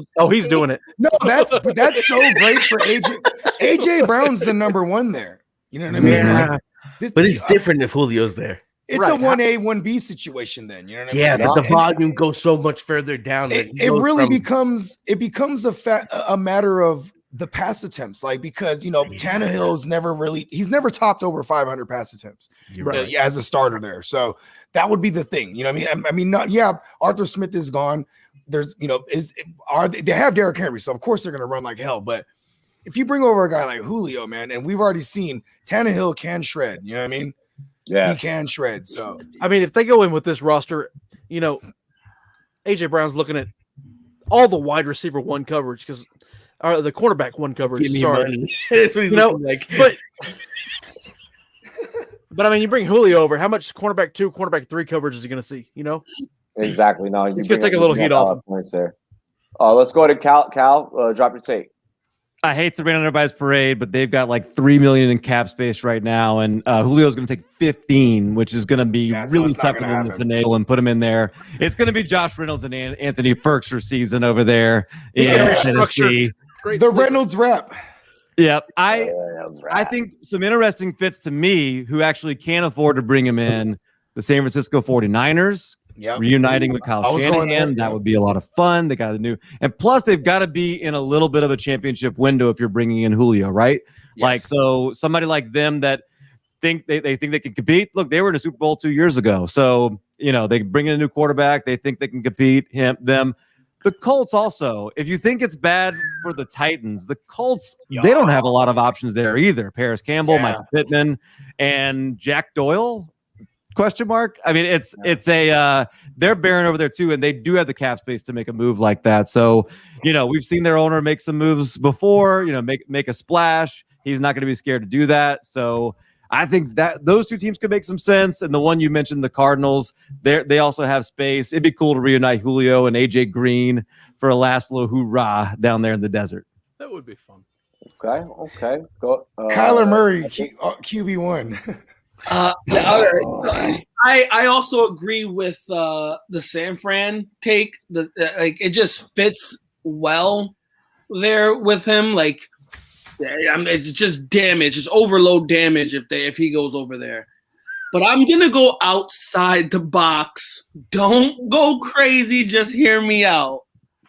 There's a lot of cap space at the New York Jets. I was gonna go there too. That's one of the. There's a lot of cap space there. Robert Salah has a lot of familiarity with the 49ers product. it's pretty much running the same offense. They brought the OC over. I mean, right? it's not like he misses. They brought the He QB barely coach. missed Yeah. the playoffs QB anyway. coach. He's only seen the playoffs in the Super Bowl once. Like, fuck it. End your career, go to the Jets, make your bread, and help them build. Okay. Awesome. Hustler. They just retweeted some shit about Julio too. Ooh. The Jets' actual official page too, which is crazy. But Corey Davis was also on that same thing. It was about some separation thing, but just No, I think I know what you're talking about. I know what you're talking about. Go ahead, Hustler. So I've been hearing some rumors that the Chargers want to get in the mix on this. They got 20 million in cap space right now. I don't know what they would actually give up to acquire them, but they know what they got in Herbert. And if you're going to make a move, you got to make a move while you're there on that rookie contract. So I think that, I mean, it's only rumors what I've heard about the Chargers being in the mix, but if I was them, I would try to make that move. Shit, pair him up with Allen. I love that. I love that because especially because they need a wide receiver too there. In Carson City, they're technically not LA. I want to correct everyone out there. And yeah, you're absolutely correct with your take. That'd be perfect for them, and they have the money. Aren't they playing in Crenshaw now? I mean Inglewood. Is it Inglewood now? It is Inglewood. Yeah, they're not playing. They were playing in that soccer style stadium or whatever it was. Yeah, they were in Carson. City, yeah, they were in Carson. Okay, so the Inglewood Rams, which is still LA. Inglewood's LA. The Woods LA. So Inglewood is up to no good. Yeah, the Wood is always up no good. Fuck Inglewood, yo. I ain't. Go ahead, Herms. I ain't going. No, fuck that. It sounds like a story. Although speaking of Inglewood, I'm a big fan of the rapper D-Smoke, who was a contestant on that reality show, the one on Netflix or whatever. Like, he's really good. His album Black Habits, very, very good. Definitely worth listening to if you're a big conscious hip hop fan. Anyway, so geez, what were we talking about? Oh, Julio Jones. Okay, the best spot for him is Atlanta, and he's already there. But if he was going to go elsewhere, okay. Oh, fun hypothetical. What if he could, he plays for. Oh well. Oh geez. What the fuck? Atlanta is Bravo. up 20-0 against Pittsburgh and base That's fuck the Pirates. That's wild. That is the Pirates poverty. are terrible. Man, I feel horrible. Oh, man. I benched Jordan Montgomery 7 innings, 12 Ks win. I started Montgomery. I was so close to starting him. I benched him at the last second. It was so bad. I got Jordan Montgomery and fucking Torres who got me the game-winning hit. Oh, Torres on the wide. Everywhere. He's been disbarred. Go ahead, Herms. Continue. Fuck. I'm sorry, bro. So, Julio Jones plays for a team whose mascot is a bird.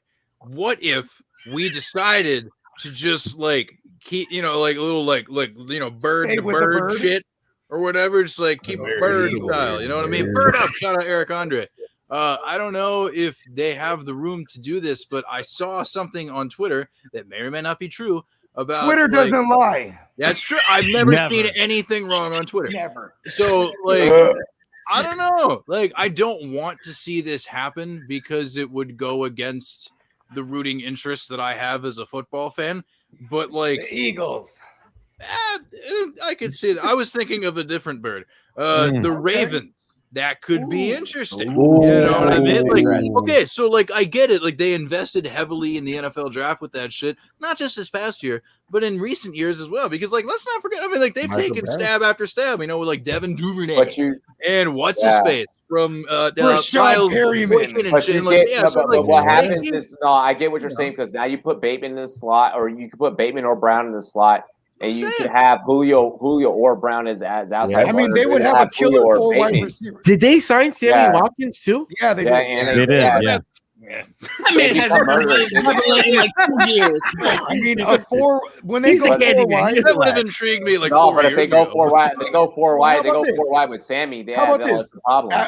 As a Niner fan, I could distinctly remember when Greg Roman was like, we're going to open up the passing game more with Kaepernick. Y'all remember? That's what he said with Lamar. Mm-hmm. And you know what they did in 2014 with the Niners? They were top 5 in 4 wide receiver sets, and it didn't work. You know what I mean? But I'm just saying, maybe if you had the personnel, like a Bateman and a Watkins and a Julio and then You a can go Marquise 4 wide Brown. all day. Yeah, you can go That'd 4 be wide all insane. day. It grows when your guys can get separation. Yeah. Exactly. No, damn good take, Bogart. Okay. Bogart, is that where you're thinking that he could land? Or I was going to go my Niners and I was going to go Tennessee initially because it's like, but Tennessee, I didn't know the cap situation, so that's your Baltimore take. Your shit Baltimore take was solid. Your Baltimore take was solid. I'm riding with Hustler's take. I'm riding with Hustler's take. I want to add though that like, nah, you're riding with the Jets. For all we know, there could be a deal already on the table agreed to because you could right now you could agree to a deal and it won't get processed until after June 1st. So for all we know, he's already set to go somewhere. You know what I mean? But yeah, I mean, yeah, and then okay, going back to we were talking about how Khan loves to like shake things up. Bro, they got money over there in Jacksonville. Maybe they make that. Jacksonville always has money. Jacksonville always has money. Yeah, and then Jacksonville horrible at receivers. But say you exactly. So get Julio. You know what I mean? But I feel like they're confident. I feel like they're confident in what they're doing. I feel like they're confident in what they're doing. Because white Jesus loves him, bro. We already went over this. Like, you know what I mean? Exactly. Yeah. What about so the let's Packers, go ahead. We're gonna get into our next. the Packers. My gosh! Oh, you would man. make if the Packers did that. Rodgers is staying immediately. Rodgers like, okay, Hey, now Rodgers already got the biggest eyeballs in the game, but you know how wide-eyed he would get. He'd be like, "What?" Yeah, man. Like, hey, Julio's down there somewhere. Fuck it. Just I got Julio and Adams. Fuck it. They hate Rodgers too much to do that. That's my vote. They hate him. They hate Rodgers. Let's go ahead and You know get into what? our next topic. Yeah. Let's go ahead and get into our next topic. This topic is actually inspired by one Matthew Berry. These are the way too early wide receiver rankings. Once again, emphasis on the way too early part. So anyone in the chat is like, fuck this. I just want to remind you guys, way too early. All right. Hey, come. I know it's gonna start with me. Come back to me. I just gotta go run this up for my girl quick. I got you. Who stands out to you as the biggest surprise on this top 10? We'll go ahead and start with Herms. Well, see, good news is that in a separate tab, I actually have my way too early rankings pulled up, so I can actually, check side by side to see kind of like where I stack up against Matty B. And shit, we actually have a fairly similar list, but I will say the thing that stands out the most is that, I don't know, the one guy that he doesn't have in there that I think belongs in there is Allen Robinson personally, because I mean, like, Allen Robinson continuously finishes like, top 15 or some shit with doo-doo at quarterback throughout his entire career. And like, sure, okay, so if Andy Dalton maybe starts like 3 games max, whatever, blah, blah, blah, but like Justin Fields, like already the best quarterback he's ever played with, like I could definitely see that, and that's not a hot take. I don't care what anyone says. Like, I don't know, like Allen Robinson, I feel like should probably be within that top 10. That's just me personally. And also somebody that I feel is like, not like insanely low, but just like a little bit too low. Like AJ Brown, like shout out. I got him all the way up at my wide receiver 3.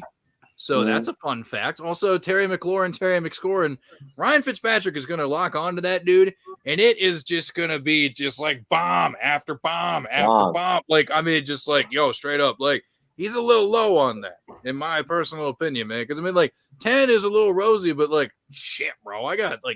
I'm pretty sure I got McLaurin at like 6 or some shit. Fuck, I don't know. But like, yeah, so I don't know. It's a good list, but I just feel like it's a little bit of disrespect to my man Allen Robinson. So okay, let's go Hustler. What you got when you look at this list? So Calvin Ridley for me, I want to see him sustain it, in back to back, like without Julio. Like if Julio's not there, I just don't know if he's gonna be that dude, like that's gonna be able to demand everything.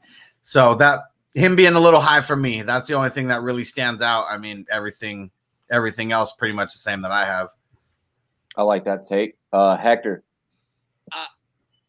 I like most of it. I would change probably 2 things. AJ Brown is not number 5. I'm sorry. To me, and that's just my own take, and I said what I said, he's not number 5. And Terry McLaurin, I can swap him. I'm not saying he's not capable of the top 10, but I can also swap him. I would say they're sleeping on CeeDee Lamb. Like the man, I just can't say enough. Like CeeDee Lamb, and even if you don't like CeeDee Lamb, you could throw Amari Cooper in that shit. I would not do Cooper Scooper. I could see CeeDee Lamb on a second year, with the fully healthy Dak. CeeDee Lamb should because I've had CeeDee Lamb, Justin Jefferson, and Ruggs in my fantasy last year, and they all balled out. Not Ruggs. Ruggs got me to I traded Ruggs. I traded Ruggs when he started playing like shit. So I won my fantasy last Wait, year. when was he not playing like shit? That was week one. Was that week one? He started playing all right, kind of a little bit towards like the tail end, but like it was only enough. All right, as in bad. I mean, when you look at his overall season, yeah. I would put CeeDee Lamb in there, and then I would also who's the other guy I was just thinking of?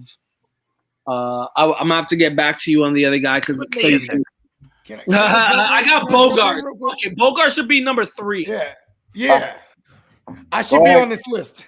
Go ahead, I'll make mine quick. All right, go. Bogey, yeah, Bogey. I was just gonna say, I'm not sure if anyone mentioned the fact that Allen Robinson's not on there, man. Herm said that. Herm said, okay, so he popped it off with it. There you go. Man, that was my other thing too. Like even if it's Andy Dalton, that Andy Dalton's the best pure, like as far as passing goes, the passing of the foosball, it's the best quarterback he's had. And then let alone you're gonna get Justin Fields, who's a phenomenal arm as well. I don't know. And he's produced with Blake Bortles, goddammit. You know what I mean? And like that's when you know he's produced with Chase Daniels, you know what I mean? And Mitch Trubisky, you know what I mean? So okay. Hey, the mob. So I just worry about Jordan Love being able to support the number 1 overall wide receiver. I just don't think that's gonna happen. So that's facts. Can't whoop ass. I'd move him down. Calvin Ridley, though, dude, to me, he's got to be top 5. And it's really hard when you get to that level of wide receiver. But I think Julio's gone. And in the games where Julio was out, Ridley got all the targets. He just was targeted, 10, 12, 14 one game when he was out. He's going to get a lot of work in that offense. And Kyle Pitts is going to help him out. It's not going to be the same, not going to be just him where they can roll coverage. And he's good enough to beat it even if they do. So to me, Ridley's top 5. And I think there's enough tape there in Atlanta on one Russell Gage where they're okay with the 12 gauge. We're the 12 gauge. With that being said, I think that's why they're probably we got to move on from Julio at some point. I also want to add, I think Tyreek Hill. I like Tyreek Hill or Nuke Skywalker as my 1 and 2. Yeah. Tyreek Hill is 2, and then Skywalker. Because he actually showed us last year that he could be on a per game basis, he could be consistent. You know what I mean? Skywalker is 4. Yeah, they actually. I have him as my number 1. Actually, you know what I mean. So, and then I have Tyreek Hill as my 2. Real quick. Go ahead, stir it up. Stir up the pot. So the Memphis Grizzlies are beating the shit out of the Golden State Warriors. I called it. I think Derek might have to shave his beard. I called this. Yo, if Derek has to shave his fucking beard, I think Derek might have to shave his beard. My gosh, we're at the 123 mark when it's halftime 62-49. That's all I'm saying. It's gonna happen. It's gonna happen. We're going back next year. Go ahead, Clayton. Man, when I'm looking at this list, Nuke's too low for me. He needs to be at least number 2. I mean, that's bottom of the barrel. Second year in the new offense. I mean, he's gonna excel. You look at what's around him; he's gonna get hyper targeted. And then I feel even with Julio there, yeah, I really think so. And with the quarterback change, I don't care which way it goes. I think Michael Thomas should work his way at least in a number 10. At least in number 10. But then again, I put F1 higher. Keenan Allen, I think, drops out of this list. I really do. And hot take. I think he falls out. I think you drop him to number 11, somewhere around there. Keenan Allen steady gets 100 receptions every year. I mean, gets 12 catches every year. Just wait. Josh Palmer about to take half of them. Ooh, I like that. I like, or even Jared Cook, the god awful, or even Jared Cook. No, I think the targets get spread a little more evenly. I don't think Keenan Allen is this PPR machine like he has been in previous years, and I think you put Michael Thomas back on that list because I don't care if it's Jameis. Jameis is bombing it out. Okay. Yes, sir. And if it's Hill, he's gonna hyper target him. It doesn't matter who it is. Michael Thomas is making his way back up on that list. Shout out to my guy Frankenstein, aka Michael Thomas. All right, Joe Lombardi does have familiarity with Jared Cook. Feed him that good shit, bro. Yo, first and foremost, shout out to my guy for hyping up Michael Thomas. I was a Michael Thomas roster last season. He burned me. But at the end of the day, let's face it, he's an elite monster who dominated for years, and now he's not even in the top 10. Like, he's a monster.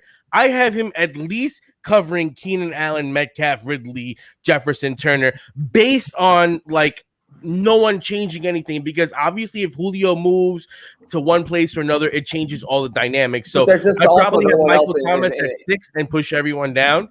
And then the second one is AJ Brown right now. If everything stays the way as it is, he's the number 1 in redraft if you're looking at it, because he's going to have the absolute most volume. He's a dynamic playmaker. The question about him is, can he stay healthy? And that's people may be a little bit like hesitant on taking a guy like AJ Brown, but he's a monster that's really not going to have many people competing for turns or receptions for him. So, I mean, I might take him as my number 1 wide receiver in PPR if I'm going on a redraft league. I don't know about Dynasty, but definitely AJ Brown's gonna have more volume than pretty much everyone other than Adams, and that's if Adams gets AJ Brown might fuck around. I'm expecting Aaron Rodgers to get traded to the Denver Broncos. There is no way the Green Bay Packers are going to keep him. Jared Jeudy time. Yeah, that's where Jared Judy's going to get moved up. AJ Hamler to the moon. You're bugging. All righty. So here's what I'll say. Here's what I'll say about mine, or about what my take on these rankings. I don't know if Russell Wilson is going to stay in Seattle this whole time. Yeah, he is, bro. Yeah. Yes, he is. He's not. And even still, I feel like you know, all the front running teams. I still worry. Hear me out. I still worry with the amount of money that you paid Lockett, and you know, just Russ not being that confident, Carroll being old as fuck. Like, will DK be in the top? And Cena. Really good. Will DK be in the top 10? Yes. But I don't think that 7 is where it's going to be. So that's really my biggest problem. I like the rankings from Matty B. I'm not pissed off at him. Nothing made me really like, oh my God, you know. But, I got a problem with him. Let him know. I got a problem with him. But I mean, I could switch up some of the guys up in there. Mm-hmm. Like, I wouldn't put them in exactly this order. I just took guys out who I think shouldn't be in the top 10. Mm-hmm. Yeah, I definitely will put in Allen Robinson. I definitely will put in Allen Robinson for damn sure. I think he's living in a world where Aaron Rodgers stays there. I actually live in that world. He said that though. He did say that. Okay, he did say that. It's on the tweet. It's on the screen. Then it's like, how do you, like Matthew Berry? To be honest, like, how do you just chase that, like from last year? Like, you know what I mean? Like, yeah. My thing is that I feel like you're going with industry, bro. The more wrong you are, the more they hate. You gotta ride the wave. The more clicks you get, the more clicks you get. Yeah. You want to predict that far into the future? You know, I wouldn't put Devontae Adams number 1. I'd probably drop him to 3, and just off. That's where I got him. Just off of what happened just last year, it'd be Stephon Diggs, DeAndre Hopkins, Tyreek Hill, and Devontae Adams. I don't trust Diggs like that, though. I'll tell you. I don't trust Diggs. I don't think that Diggs is going to get that volume again. I don't trust Josh Allen's accuracy. He was, but I wouldn't. Josh Allen actually, in year number 3, he actually was top 5 in accuracy. But it's also, it could also be like, before we get into the next topic. Stephon Diggs, he's at the top of the league as far as contested catches go, even for being a smaller guy. So, like, that definitely helped tremendously. I'll say this about this. With this being way too early, there's definitely a lot of room for this to be moved around. And I like that we're analyzing, someone who's probably like, the grandfather of fantasy football. That the only reason why, half the reason why a lot of us haven't fucking started is because of the homie. He's my grandfather. I helped build this list. My pappy's pappy played fantasy. I got a with him. Saquon Barkley Exactly. Matthew Berry rookie card. Yeah, I mean, But I'm gonna say this. Sam Darnold, number 1 QB in the draft. man. I'm gonna say this. There is definitely room for things to sway, and I want to see how that happens. Matty B, we're definitely going to be on the lookout because we're going to be tracking. Our lists are definitely are I want to say definitely are partially different. Look for all of our lists to be dropping on our Instagram, Twitter accounts, and things of that nature. Make sure you follow every single person here on the panel. We're going to get into a redraft ranking. This is not Dynasty. Ooh. I will repeat, this is not Dynasty. Redraft only. So regular fantasy football, single QB shit, all right? But we're only talking wide receivers, all right? So traditional. Go super traditional PPR scoring, though. I'll so this ain't Dynasty? Huh? No Dynasty. Don't do that. All right. We're hitting them with a redraft ranking. We're getting ready for redraft season. Make sure you guys buy your tickets for Draft Night Out. DraftNightOut.com. Fantasy Football Expo is going down in Canton. Get into a live draft with some of your favorite analysts. Rank these wide receivers: Cortland Sutton, DJ Shark, Chase Claypool, Brandon Ayuk, Robbie Anderson. Taco, you start this one off. hold on 1 second, just because you running the name. You said Robbie Anderson. Yep. Robbie Anderson. The stream bean. Yep. Brandon Ayukin. Chase Claypool. DJ Shark. And Cortland Sutton. Okay. I'll give everyone a chance if they want to write or do whatever. Now, was that a crow? That was a fucking that crow. was a crow. Bro, tell me I'm crazy, right? I swear. Tell me someone got a pet crow. Hey, I be outside and they're the crows. They be and I'm like, who the fuck are you laughing at? I'm in New York. Who the fuck are you laughing at? Yo, all right. I didn't like that crow sound. Go ahead. I'm gonna keep my rankings, but without any trades as it is today. First I gotta go. These are fantasy football. Remember, these are fantasy football. Right. I go Ayuk 1 because I think he's gonna probably be the number 1 wide receiver for San Francisco. It's gonna be him and Kittle, followed by Debo, who could barely stay healthy. I mean, he plays like 3 games a season. Like he's not a player. He stays well enough to take somebody's chain. Yeah. He's that guy, Yeah. We hope he's healthy for the playoffs. That's what we say in real 49ers land. Like, just be healthy for the playoffs, Debo. Like, that's how it is. Facts. Then after that, I'm not gonna lie. I like DJ Chark because I think at the end of the day, he's gonna get enough volume that he's gonna be a consistent player over there. Then after that, I do look at Cortland Sutton because I think that with him being injured last year, a lot of people forgot how good he is. And I do like Judy. I do like Fant, but I think that at the end of the day, Cortland Sutton is going to be, really productive. And I know I said I based this on today, but I am assuming as of today, Aaron Rodgers is going to be a Bronco. It just everything is pointing to him being a Bronco. And if that happens, Cortland Sutton is going to be an absolute monster if he's with Aaron Rodgers. And then after that, I think it's a toss-up between Chase and Robbie. I think Robbie might get more opportunities than Chase, but at the end of the day, Chase has more potential than Robbie. So it's really a toss-up between those two, but those are my 4 and 5 after that. Okay. I hope you bring that shit when we get into these charity leagues. Bro, don't worry. I want the heat, baby. He's getting Cortland Sutton in the 5th round. Hey, you want the heat, but I'm trying to win. I'm trying to win for a bigger reason than me, baby. Let's go, baby. We do it all for charity. I love it. I love it. Let's go, Burner. Burner, talk that shit, pimp. Man, when I look at these 5 guys, okay, Ayuk, that's number 1. Okay, I don't care how much Debo Samuel love there is out there. Dude's going to end up being a more gadgety player because he's got Kittle and he's got Ayuk in front of him. I mean, they had Ayuk as a first-round talent. You know what I'm saying? Yeah, I was San gonna say, Fran did. Ayuk has the higher draft capital as well. He does. Good, He does. Good point. I mean, Ayuk's number one. You can't argue with me. Number two, if I'm looking at this, I'm gonna go Chark. Because I think Trevor Lawrence coming into this offense, okay, he's gonna find that guy, that number one, and DJ Chark, when healthy, has been that number one guy there. So he's gonna be hyper targeted. Number three, I'm going Chase Claypool. Okay, Deontay Johnson.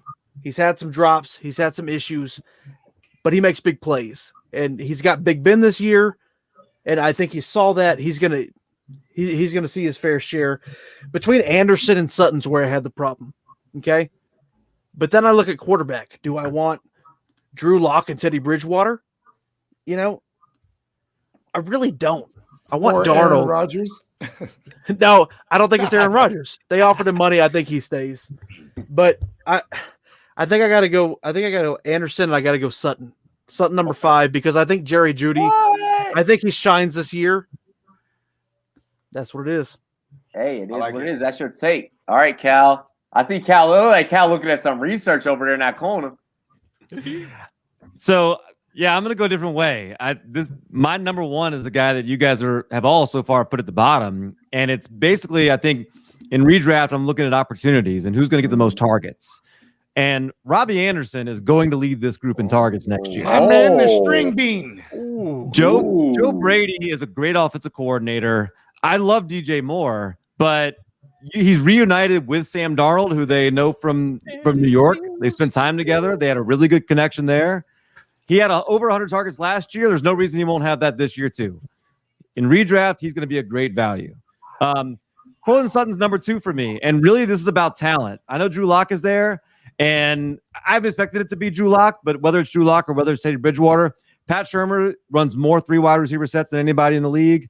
Cortland Sutton, if you listen to his interviews right now, he sounds like he's the most motivated man in the world to get out and prove what he can do.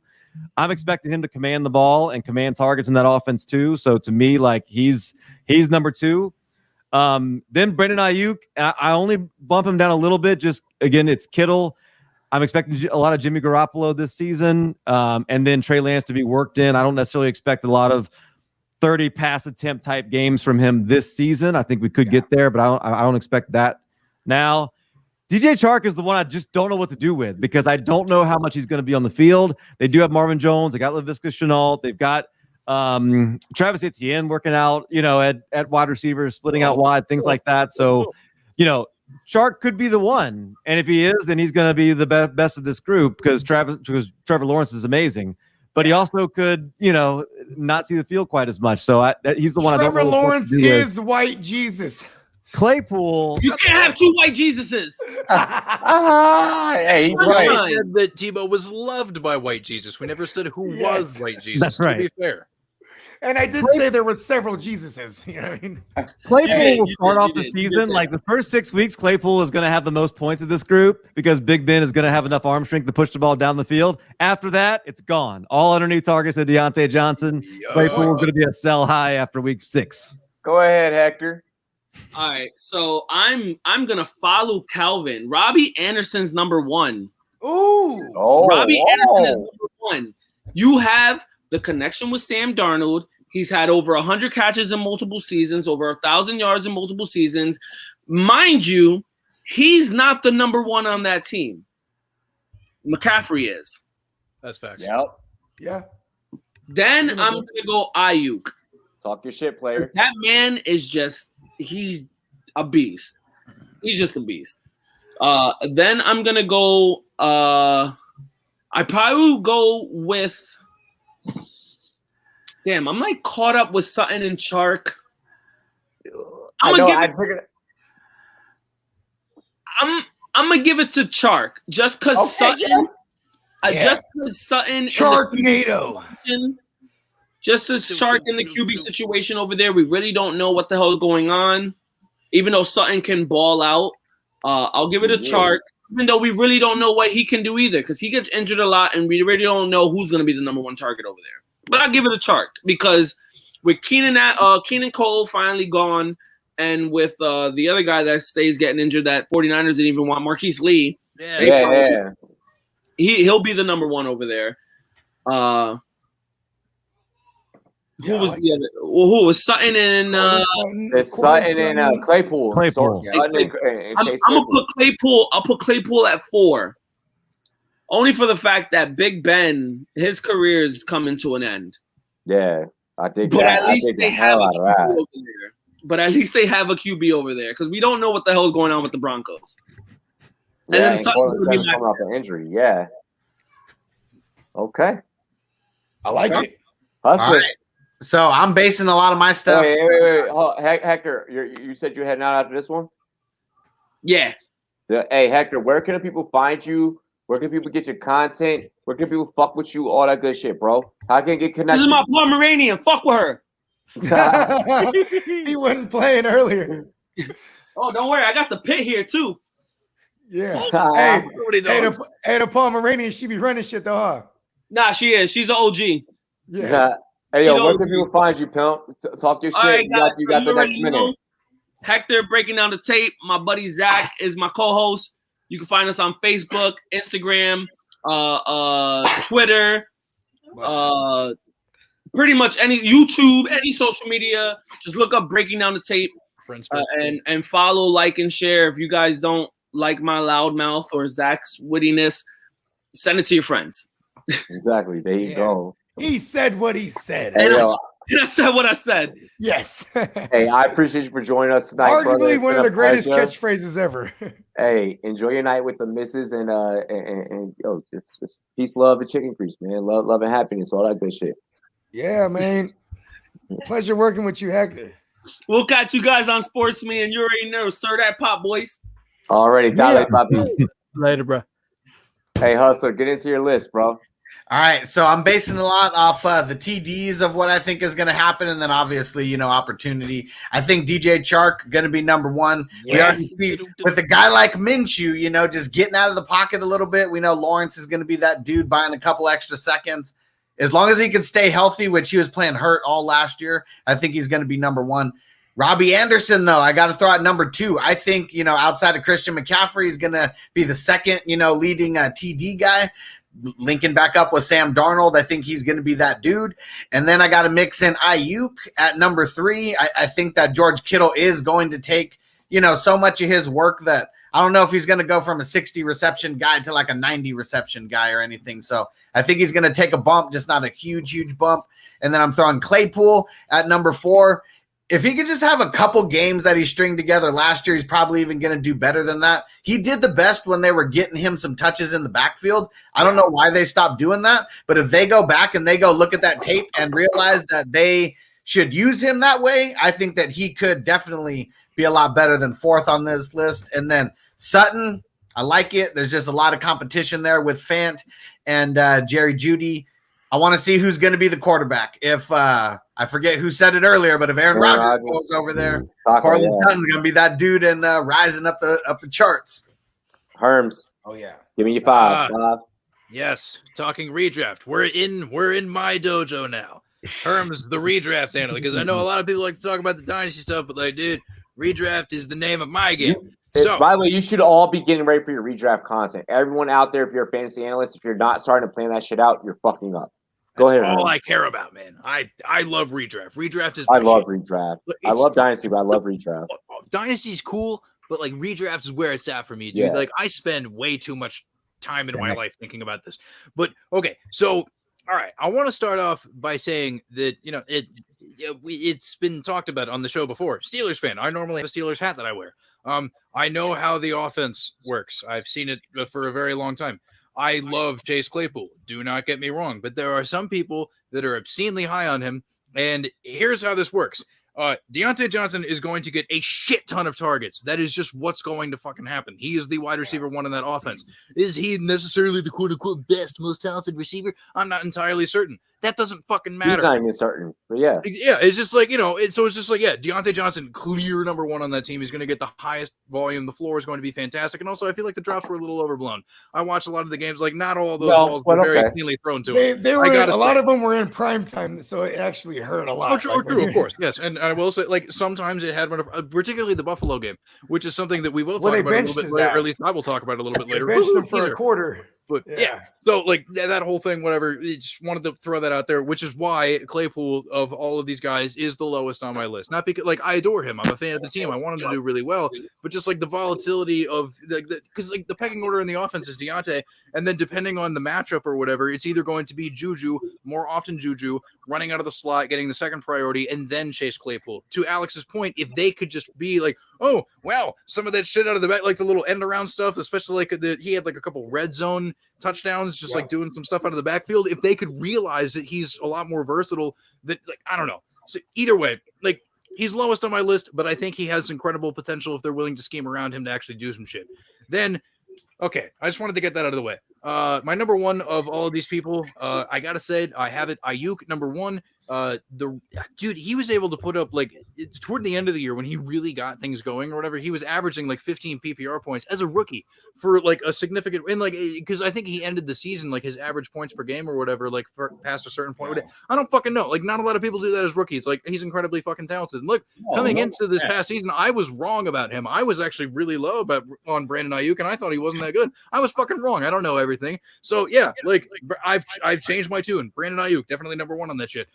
Right behind him, literally back to back in my rankings, Cortland Sutton. That is assuming health, which is something that is a little bold to do right now. But no one had mentioned yet that he's coming off the ACL. Exactly. Like everything that I've heard, reports, he's cool. So like I could see him moving down. But if it ends up working out, cool. I'm here for it. Cortland Sutton, incredibly talented. Number 3 on that shit. I'm glad it was mentioned several times over.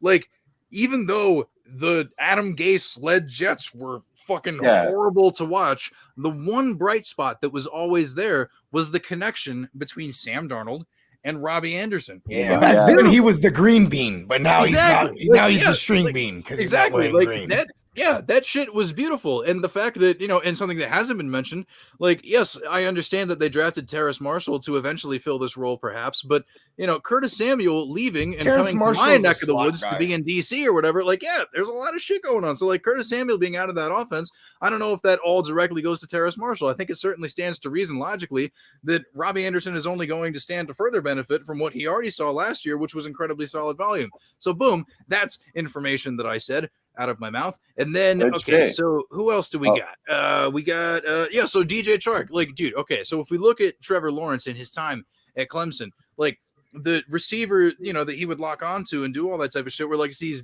like bigger body type dudes, like the X type shit or whatever. We're talking T. Higgins, we're talking Justin Ross, like all that type of shit. You know who fits the bill for that? DJ Chark.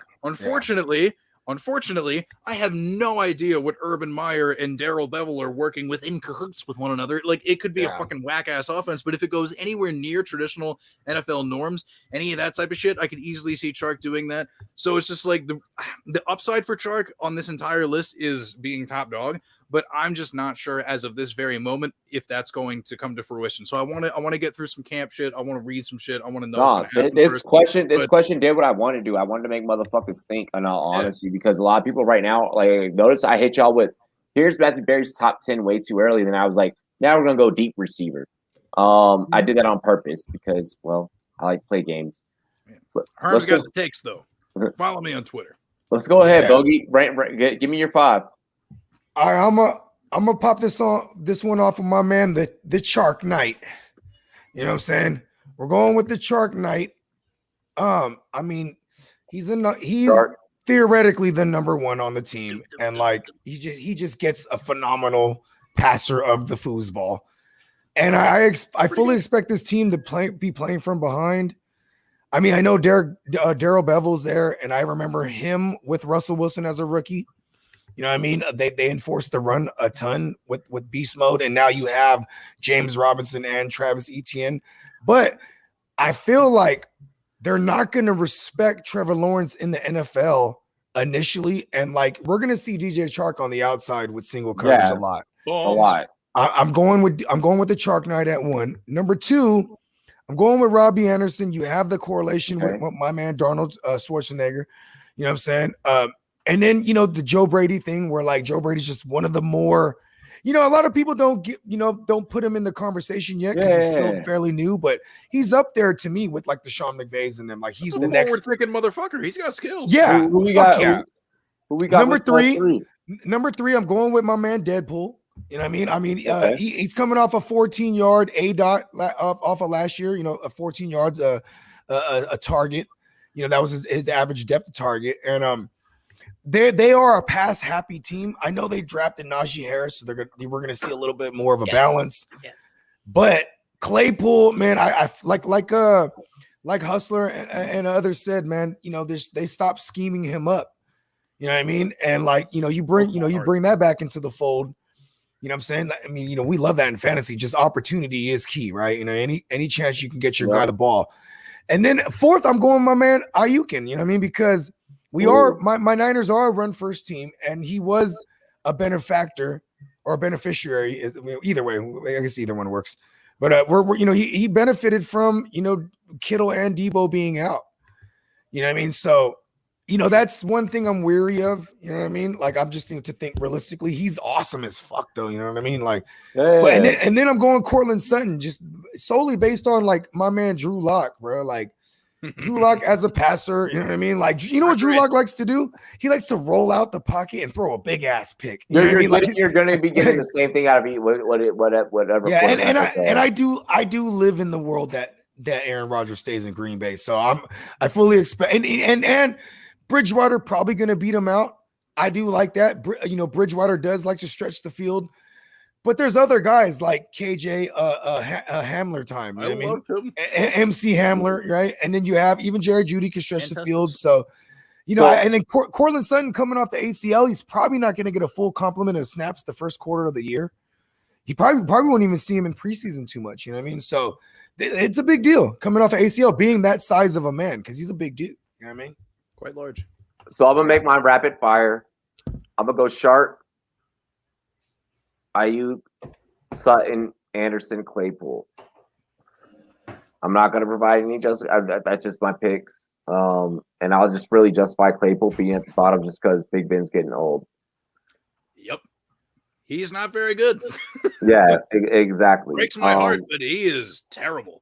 So, I mean, dear God. But hey, look out, because Dwayne Haskins is coming to the rescue eventually. Exactly, right?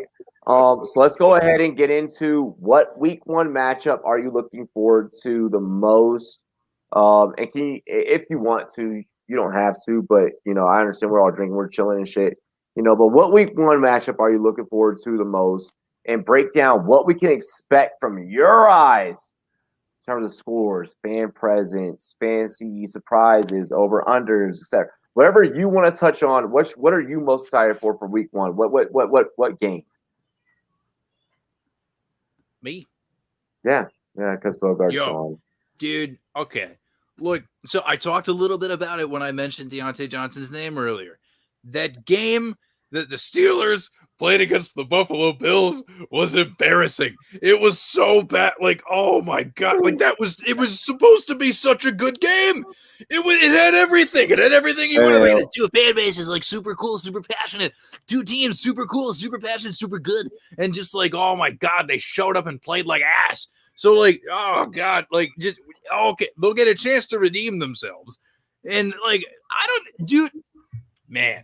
I mean, just imagine if shit's firing on all cylinders, dude, man, like, we are gonna get fireworks, baby. Like, I'm so stoked for this, to be honest, man. Like, yeah, because like I said, what should have been a marquee matchup in last year's slate of games throughout the entire year, like, gang, you're kicking off you're kicking this shit off with it. Go exactly, ahead, Hustler.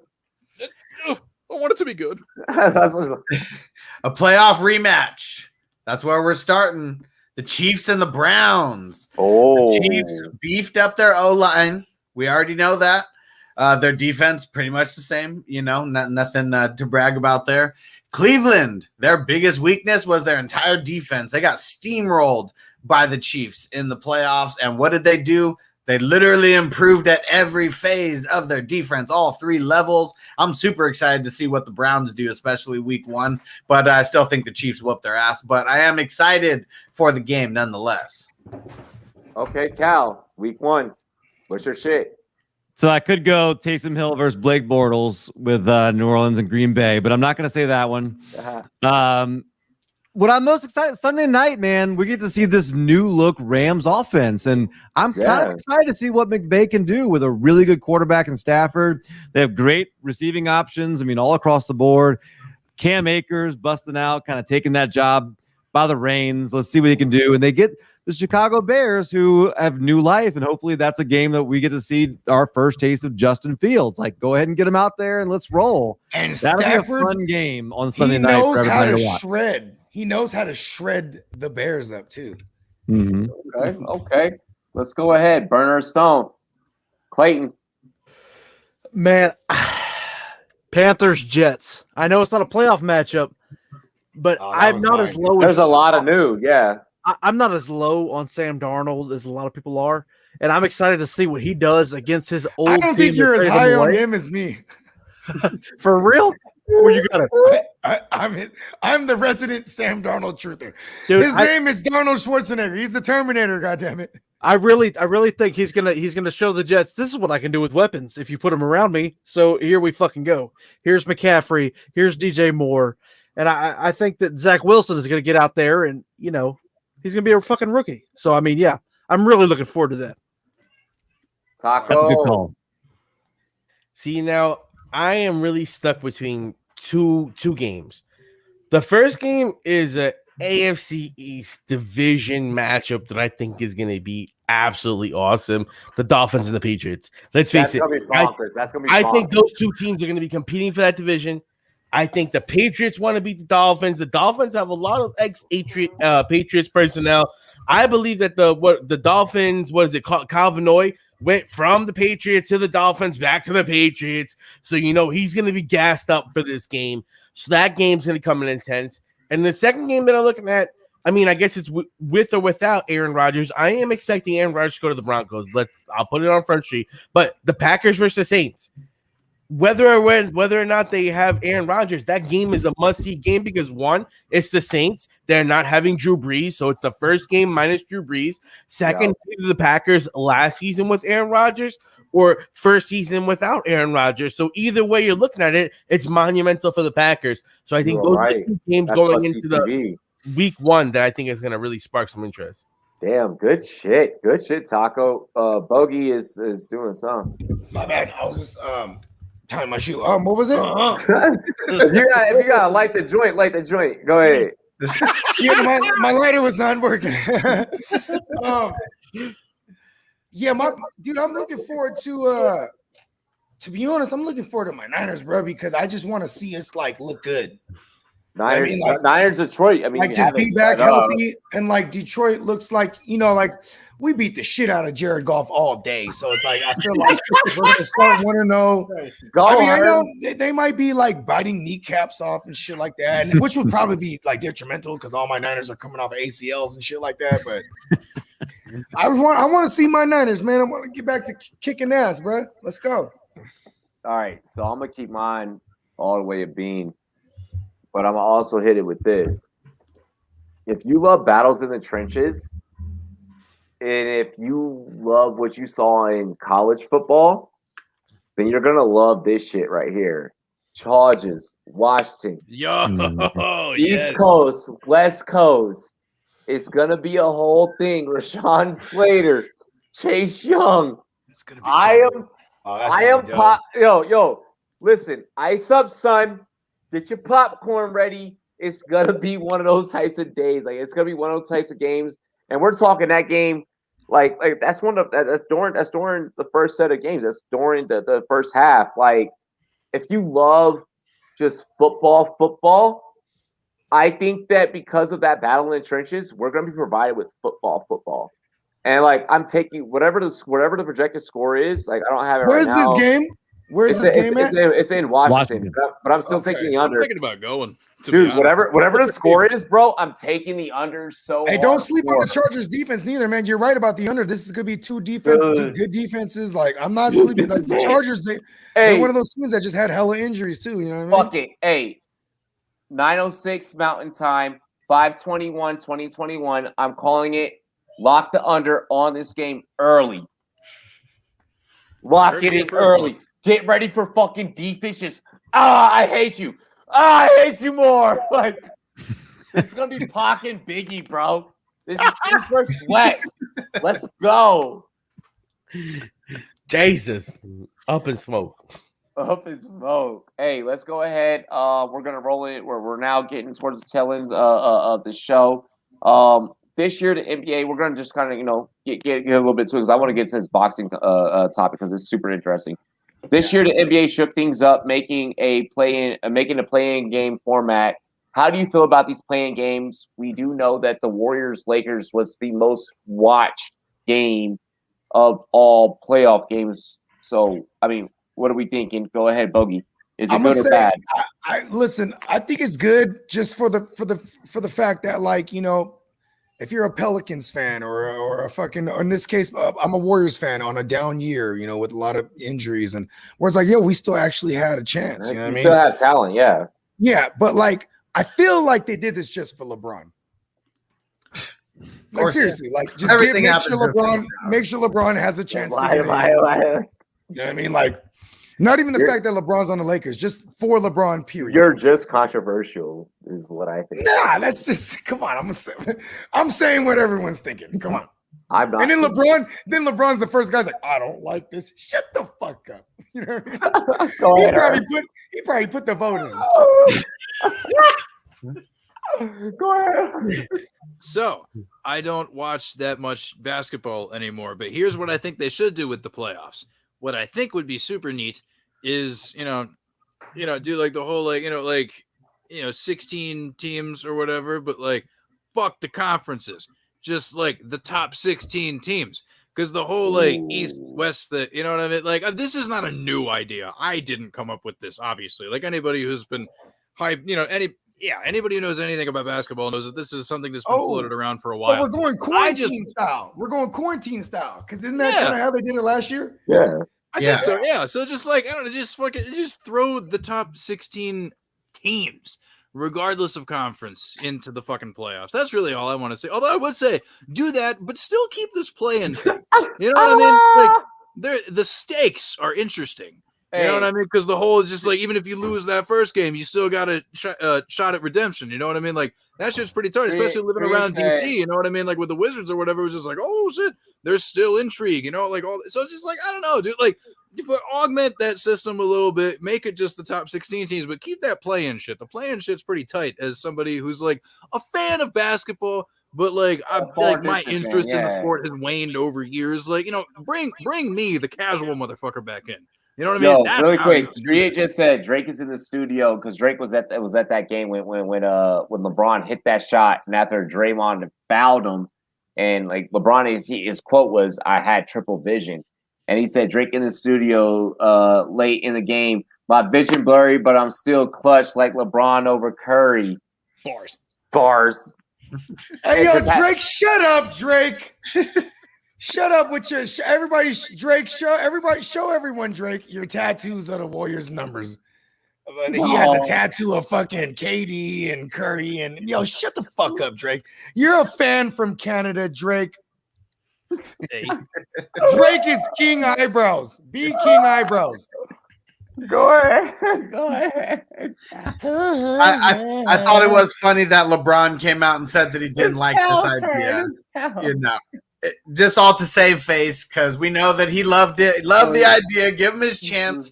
Just like the shit that happens for Tom Brady. They recreate things, just for them.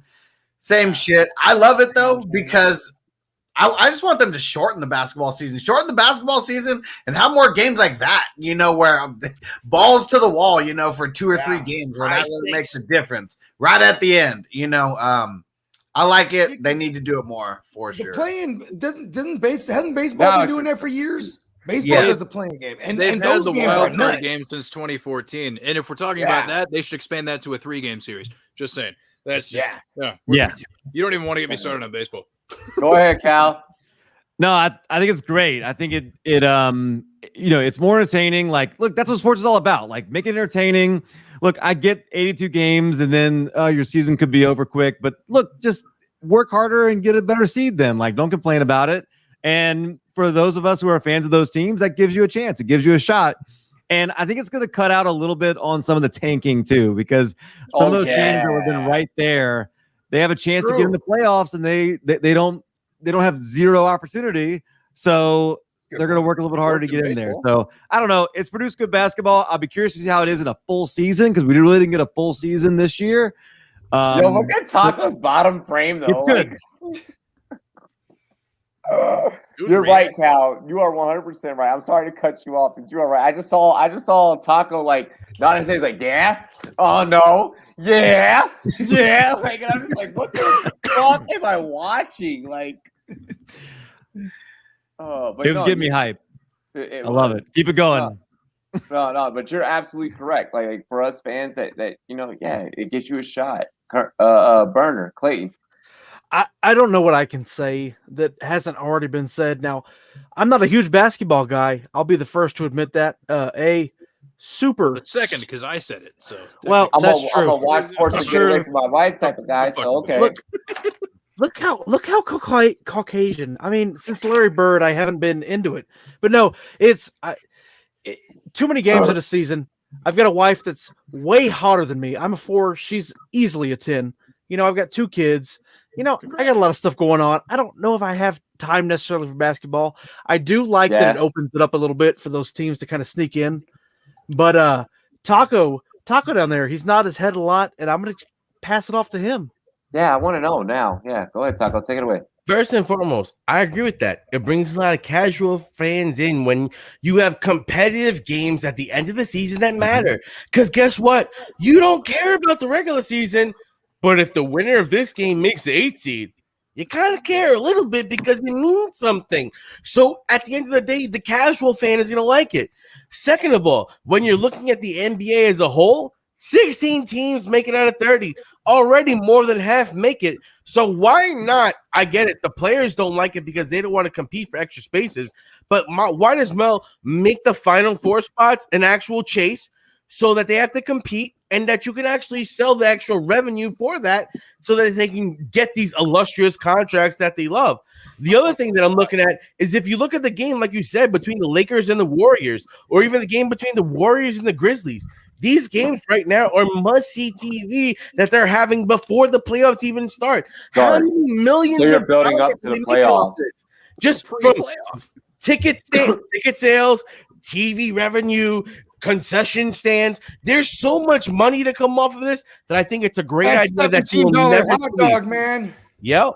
You will never see this league. Hold on. After being in fucking quarantine for a year, do you know what I would give for a good old-fashioned at the ballpark with a fucking ice cold claws, the sun beating down on me with a fucking SK hot dog in my hand? Could you imagine one of those bats with the beer filled all the way up? Those glass bats? Oh, yeah, those glass bats. Oh, my God. Come on, give us money right now. That's how it goes, Bar Guns.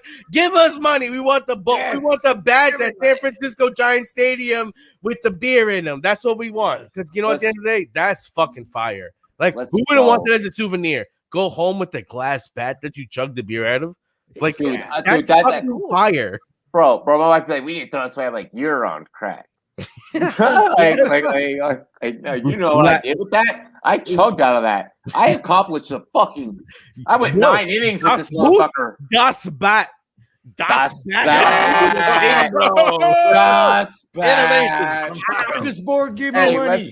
Let's get into our final topic of the night, fellas. And I appreciate all of you rocking with me tonight, rocking with us here on the Rumboyz Fans Network. Shout out to my whole entire staff really quick. Jordan put up tonight. Bogey here, Herms here. Shout out to Justin, Clock Management, Jake, Rumboyz Combat, J Love, all the Rumboyz, the Rumboyz Sean, Rumboyz Raj, all the fucking team, Triad, Connor Burke, y'all motherfuckers out here really doing work. Tyson Fury versus Deontay Wilder. Woo! Betting fans, I need you guys to get your books out, get that notepad out, hit up your bookie because we're about to hit you with the big bet of the summer. Cha-ching. Ladies and gentlemen, Fury Wilder 3, not 1, not 2, but 3 is verbally agreed upon. It sounds like that tonight or either tomorrow we'll wake up and these contracts are going to be signed. What are your thoughts on this fight and who wins? Taco, get him. First and foremost, let's put it down like this. Tyson Fury's gonna whoop that ass. Let's be real. He gonna whoop that ass. Like no matter what excuse Wilder wanna come up with, he gonna get his ass whooped. So it's just a matter of time. He had a sue to get his ass whooped. Let's put it like that. Because Fury was already ready to move on to Joshua. He said, "Let me get some real competition." But Wilder said, "Nah, bro. Let me get my ass whooped for some money." And that's what just happened. So in July, Wilder's gonna get his ass whooped so Fury can make some money. And that's the bottom line. Because Tyson Fury said so. Oh yes. Hey, me as a Tyson Fury fan, nobody loves that more to me, but you did just make me want to fucking throw like a K all on Wilder. Just like Wilder, land one shot, please. Go ahead. Hey, we're gonna go ahead and go to Clayton. Clayton, let's go. So I'm a huge pro wrestling fan. I don't know if you'll know that. You can check it out. Yes, the wrestling mat. Throwing it out there. Shout out to Matty Daddy. Oh, I'm old. Shout out to Matty Daddy. I was on a phone call before we hit the live. Freak out. And Yeah, shout out to Matty Daddy, brother. No, you do that too good. I gotta throw it. That was good. The rule of averages states that Fury might lose this one, man. Oh.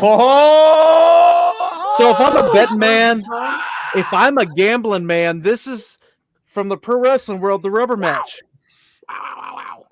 I might put a few bucks on Wilder. Oh, I'm getting this. Why not? Why not?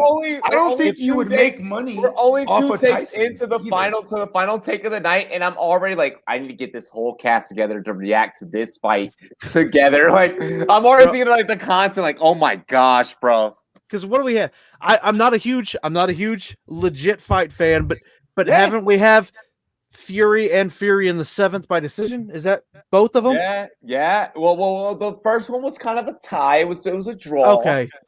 But if you ask any of us, Fury won them. I think this might be the time when a little bit of the smoke disappears and maybe Wilder.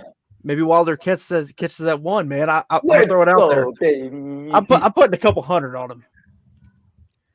I mean, like putting money on Tyson wouldn't win you much anyway. So, just a pure betting man, it would be. You would take. You're gonna take a Wilder, yeah. But Taco. Oh, he's got me thinking like I have an extra. Listen, man. I have an extra stack laying around this motherfucker. If he's whooped his ass twice already, I would say he could do it 3 times in a row. Really quick for anyone out there that does betting on any sport, this boxing or UFC, this is where you make cash. This is where you buy cars. This is where you buy houses. This is where you pay bills. You can bet on a football game and make some money. This is where you make for one night only, you make the cash. Cal, please, brother, give me something juicy. Tell me what you think. I see the look on your face. You're like, I want to break this down so bad. No, I know nothing about boxing, but here's what I do know. When you sent me this, I was like, what the heck is a wild furry? What are we talking about? I don't really understand what we're doing here. Sounds something freaky. It's like, what kind of show am I about to go on here? I don't even understand what this is. It sounds kinky. I like it. But look, he beat him one time. Looks like he beat him pretty good. He hasn't lost. Why are we betting against Furry? Let's go Furry. Let's go. Hustler. Yeah, I'm going Tyson. I mean, especially now that he's got the WWE, genes going, like he's gonna come out and cut some promos too. Like, not only is he gonna whoop his ass, he's gonna go like full Conor McGregor WWE and some promos, before it, just to hype the shit up. So I'm looking forward to being entertained by at least all the pre-fight stuff. Bro, hey, Huss, call the fight with me, bro. That'd be dope. Let's go. Let's do it. Let's do it. Hey, we already saw how Snoop and them were calling the Paul fights. I feel like we have a way better fight commentary cast than like anybody. You guys damn near might smoke more weed. Bro, I want in on exactly. that. I want in on that. Oh, bet. We got Jake plus me. We both know fighting. So bro, it's gonna be lit. My shit's on delay because you know how we get that shit. It's not legal, but it's right. No, let's go. Hey, and Hustler, let me throw it out there. That WWE tip is why I think that maybe he might be willing to take it a little easy. You know, get somebody else put a couple mil on Wilder. Bro, remember this. Go ahead and do that. If Fury wins this fight, he got Joshua lined up. Dude, I love wrestling guys breaking down UFC and boxing because they know it without knowing it, and they don't even realize that they know it. They don't even realize that they know it. I just need to have Taco on mute the whole time going. Make it a gift. Bro, man, listen, the whole time. Bro. That's what we need. All I got is a box, and I live in my box. Herms, and then Bogey. Take it away. Right. Go ahead, Herms. All right, 3 things real quick. 1, EA Sports, please bring back Fight Night. It was a great game. 2, if you need somebody to do the whole microphone thing with like the ladies and gentlemen, boys and girls, let's get ready to rumble. I got you. So if you need that, I'll bring the voice. I love and then 3rd, Wilder. Have y'all ever noticed Herms kind of has like a little bit of a Casey Kasem into his voice too? Like, here we're doing the top 10 countdown. You better be, bro. You got the DMX though. Like, no lie, you have that. I mean, bro, brothers. Like that's I've got it all every time, bro. Hey, you better be careful. DMX, Bogart, what you got, bro? Give me money. Hey, you better be careful, Michael Buffer. He has that trademarked. Like, he will come after you. Might have got flagged right there. YouTube might have flagged us. Listen, I had to bottle. Forgive me. I'm sorry. No, for real though. Like, I mean, Wilder, I think, is going to win the thing. Because, okay, look, all right. I am a fan of boxing, but not to the point where I have any level of expertise to speak from or I love the sport of boxing. I love boxing. Dude, boxing is fucking sick, man. Like, I love holy shit. What's up? And like, so what up, Jimmo? He's just an icon living. Icon. Yo, Jimmo has like followed me and then unfollowed me and then followed me and then unfollowed me for the last 5 days on Instagram. Shit is wild, man. But like, I'll tell you what though, dude. Like, I don't know. Like, okay, like I said, I don't know like a shit ton, but like I know some stuff about boxing, and you know, like, okay, like the odds of Fury being able to, you know, sweep and go for the 3-peat don't feel that high. You know, and plus, like, Wilder's a very, very talented fighter in his own right, okay? Like, I don't know. We got to start putting some respect on that man's name. So, like, I don't know, dude. I just feel like, you know, because, like Burner was saying, bro, just, like, if we're playing the law of averages, then, like, at some point, something has to kind of give, and, like, if someone's good, I don't know, dude.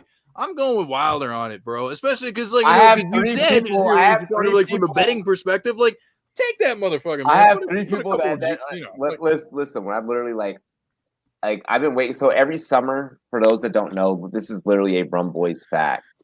Every summer, Robbie does a crazy boxing or MMA bet that no one knows about. I just pose these questions to everyone that comes on the panel, and then I decide where I'm going to throw money. 9 times out of 10, I already know what the fuck I'm going to do anyways. But there's some panel members tonight that are like, yeah, the money's gonna be with Wilder, and he can actually pull it off, possibly. Like, you know, and I'm now, yeah, yeah, you know, it's yeah. Well, go ahead, Bogey. I want to hear Bogey's take because Bogey has landed on some fights the last couple of times. So, and his version is better. Hey, Tuesdays. Listen, I like yes, every Tuesday. Check us out. Me and Hustler. I like Tyson Fury here, man. It's hard to go against the Gypsy King. You know what I mean, and I also want to just relate this to like the other Tyson back in the days, like when Mike Tyson boxed Lennox Lewis, and like so Mike Tyson's he's a finisher, fast finisher. You know what I mean? Not pre-ejaculator, some would say, right? But like he gets the job done quick, and like all Lennox Lewis had to do was just keep him at bay because he had the height advantage and the reach advantage. You're correct, and like that's what he did, and that's what Fury did in all these previous matchups, and like when it comes to Wilder, like Wilder got knockout capability. And like, first of all, I'm not the biggest boxing guy, but I've actually watched I watched the big fights. You know what I mean? And like, Wilder kind of got that jump punch. You know what I mean? Like, yeah, like, and he swings for the fences, bro. And I'm like, if he doesn't end it early or he doesn't connect early, Wilder's power, it's not going to be. Wilder's power is all in his hips. To what you were saying about that jump punch, because he'll throw that lunge. He lunges into it, and what happens is he expands so much from calf to hip to shoulder to firing off that punch. The inertia. Yeah, the inertia, the amount of inertia he's throwing off. You're right. I mean, it tires him out quicker. Don't ask me how to spell that word, by the way. Right, but a guy like Fury can withstand that. So I like that you brought that point up. And I think Leafs made the perfect point. Fury is such a master defenseman and just natural boxer with his head movement and the way he can parry punches. I don't want to say he's Floyd Mayweather because he's Floyd Mayweather heavyweight. He has the skills of that. Who else at 235 moves that? Who else at 235 moves that way? So have you ever seen that video of the Abrams tank sliding, like drifting against the snow? Like that's Tyson Fury. He just. Because I'll be real, I haven't seen John Jones fight his new weight yet. So I want to put that with the preface of John Jones is coming up in weight, and John Jones is the greatest fighter anyone has ever seen in any sport. And I'm the biggest John Jones hater. But let's put it like this. When John Jones is healthy, ain't nobody beating John Jones. Ain't nobody fucking with John Jones. Bones Jones is real deal. You know what I mean? Bro, we gonna get popping. We're gonna get bracket on some real shit where you gonna show your shit, yo. That's why he's TDS. He knows all the sports. Bogart just stepped away. We're about to get into the sign offs. Let's go ahead and let's start off with our special guest. Actually, Taco, talk that shit, pimp. So what up, people? I am the talented Mr. Taco. I'm from the Daily Sporting. What I do is I have a couple of my friends. We're redraft people. We play basketball, we play baseball, we play football. So what we do is we give you information of things that we see before time so you can make the best decisions for your leagues. Because at the end of the day, we're not expert rankers. We don't have that moniker yet. But we're expert strategists. And what we do is we show you the things that we do in order to win. And that's the only thing I want to do is I want to help more people win their leagues. So we do it at TDS. Basketball, we're heavy. I was calling this Memphis game early, Sunday night, 9:00, right after the Knicks game. We're going to have a big fantasy, not fantasy, but regular NBA predictions. So we're going to have that popping on. Robbie, I don't know if you're free. I might want to have you on for that. I don't know how you feel about your NBA. We're going to have that going on. But yeah, man, we're here for you. We do redraft. We do baseball, basketball, football. Come check us out, The Daily Sporting. Thank you very much. Hey, yo, Clayton, go ahead and start talking your shit, pimp. Man, you can find me on Twitter. I'm at Burner of Stone. I'm mainly known for being on the Wrestling Mat podcast, which you can find on Twitter at WrestlingMat1. But I have launched my own little brand over into fantasy football. It's what I love besides wrestling. Interviewing and getting some of these personalities out there and getting you to know the people that you follow on Twitter, the rankings, the people behind them. And come Monday, I have an episode dropping with our own Rumboyz Robbie, and I'm really big into editing, but this conversation was so good. It's going to be very, very minimal. I'm going to drop it out there. It's a long podcast, and it's worth every minute. You can find that at Faces of Fantasy on Twitter. Look me up. Already, yo. By the way, man, you and Matty Daddy, my homies, is that It's Morphin Time shirt? You're damn right. You're damn right. Who doesn't fuck with the Power Rangers? Because I don't fuck with them. You know what I mean? Come here. Hey, I want a hug. Come here. Hey, I brother. love you. I You know love what it is? You know what it is, bro. You know what it is. Hell yes. Cal, hey, you're up to the plate. Hit him with a home run. Man, I appreciate the time. And I've been trying to do this for a long time. It was a lot of fun.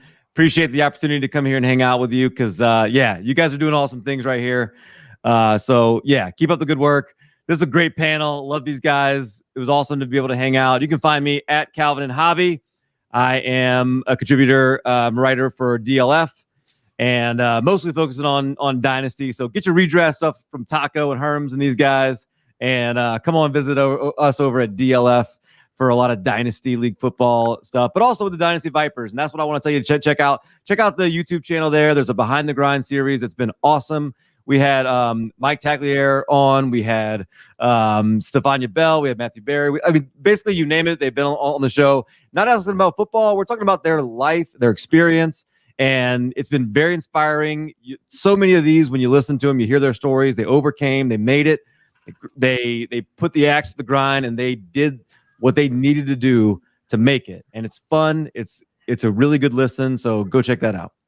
If you don't follow Dynasty Vipers, I will find you. I have a certain set of skills that makes me a problem for certain people like you. Love it. All right, I had to do that because, I love you guys' shit, and it pisses me off when I see the Vipers, and I'm like, yo, everyone follow them because y'all are killing it. You, Matt, Tara, Major. So I want to let you know personally that if there's anything that we can do to help you, I fucking love you and I appreciate you because iron sharpens iron, and I'm here. And that's what I want to say to you personally while I'm live and on air. Thanks, man. I know you and Matt get along real well too. Matt Donnelly, shout out to him. He was in the chat earlier. And he's awesome. And it's been great getting to know all you guys. Robbie, I know we've done a show together before. That was awesome. Washington football team. We got to do it again, by the way. Yeah. But appreciate the shout out. And check that out. And you guys keep rocking, man. It's awesome. Hey, Brian Fitzmagic's the GOAT. Hey, before I get into my staff's outros, what we say here at our company, real recognize real. We see you clear. Hey, yo, hustler. Talk your shit, bro. Let's go, player. Yo, you guys know me, Fantasy Football Hustler. Go find me everywhere, YouTube, all the podcasts out there. I've been doing a lot of big interviews this year. I had Robbie on there, had Bogey on there. Had a guy like Adam Rank on there.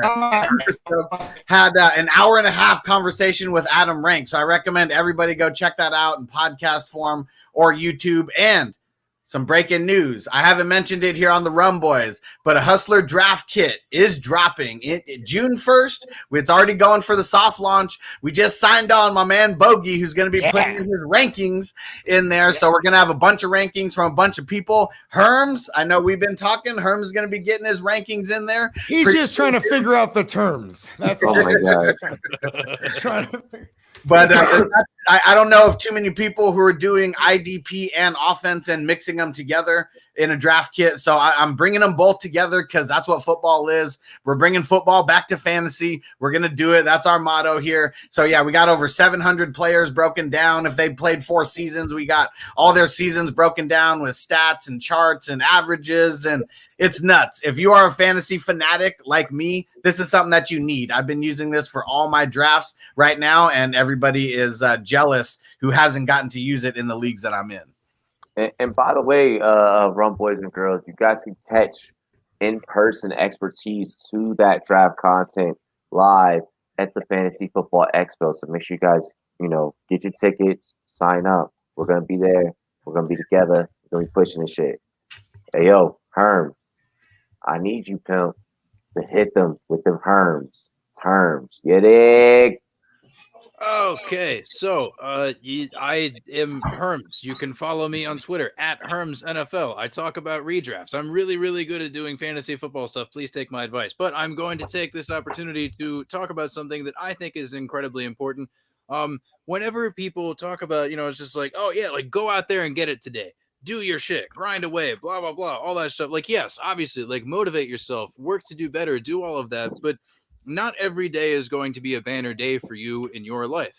It is okay if you are not doing well. If you wake up with the intention of your day being incredibly good and a bunch of stuff goes bad and you're starting to feel negative, do not force yourself to, just like, oh, I got to stay positive. I got to look on the bright side. Like, process your emotions in a fucking healthy way. If you are feeling down, allow yourself to feel down. Go through that. Work through it in your head. Ask yourself why it happened. Ask yourself any number of questions that you have to ask yourself to be able to process your emotions. I'm very, I tweet weird ass shit in the middle of the night all the time because I'm just like, hey, I'm feeling this way, and I'm not gonna suppress that just to keep up some appearance of just like, yeah, I'm on the grind all the time. I'm working hard. I'm doing great, because I'm not always doing great. Nobody's always doing great. It's okay if you're having a hard time with something. If you are having a hard time with something, allow yourself to get through it and reach out to people. You know what I mean? Like, it's a community that's full of a lot of unfortunate toxicity that really doesn't need to be part of it, considering the fact that we're all huge nerds and we're playing a game for fun that's made up. So just remember, it is okay to have goals, be positive, work towards something greater. But if you're not feeling okay, talk to someone and be there. Talk to somebody, let yourself experience that, process your emotions properly, because if you suppress and push, you become cold-hearted. Not only that, but you could reach a breaking point where things end up becoming really dark. And trust me, I would know. The age of 19 was not very fun for me. So just, I don't know, just shut up. You know what I mean? Bury your old self, process shit, let yourself experience the full range of human emotion. It is perfectly okay. It doesn't, especially it's like, there's you a better take it like a man. You got to man up. Fuck that shit. Fuck that. If you need to cry, fucking cry. If you need to ask somebody for help, ask somebody for fucking Real help. men cry. There's Exactly. hey, human beings experience the full range of emotions. Not everything is always going to be good. Allow yourself to just be a person. Experience things, ask for help, and be there for other people when you're feeling good too. Give back. Empathy is the 101 of life. So there it is. Just be empathetic, love people, and don't be an asshole, because everything is made up and the points don't matter. I'm gonna adopt Herm's terms, man. That's you know what I mean. Like I have a monarchy that go ahead, Bogart. It's your time too, anyway. So yeah, I'm saying I live by it. Only gets better. You know what I mean? It might sound like the most cliche bullshit, but I really believe that. You know what I mean? You get into dark times, and if you like Herm said, if you can process through the emotion and you know what I mean, that can hold on. Oh, sorry, sneeze. Bless you, Gesundheit. Thank you. I mean, listen, it only gets better, man.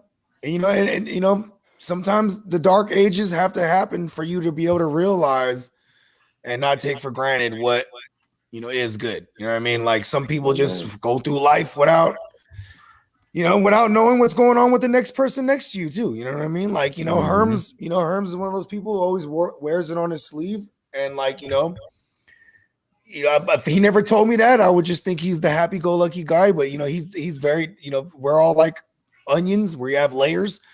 You know what I mean? And when you cut into it a little bit, and you know what I mean, you get to peel back the layers. You might cry a little bit. You know what I mean? We just, we're all humans, man. And at the end of the day, you know what I mean, we just got to support each other. You know what I mean? And we got to be vocal about things. You know what I mean? Exactly.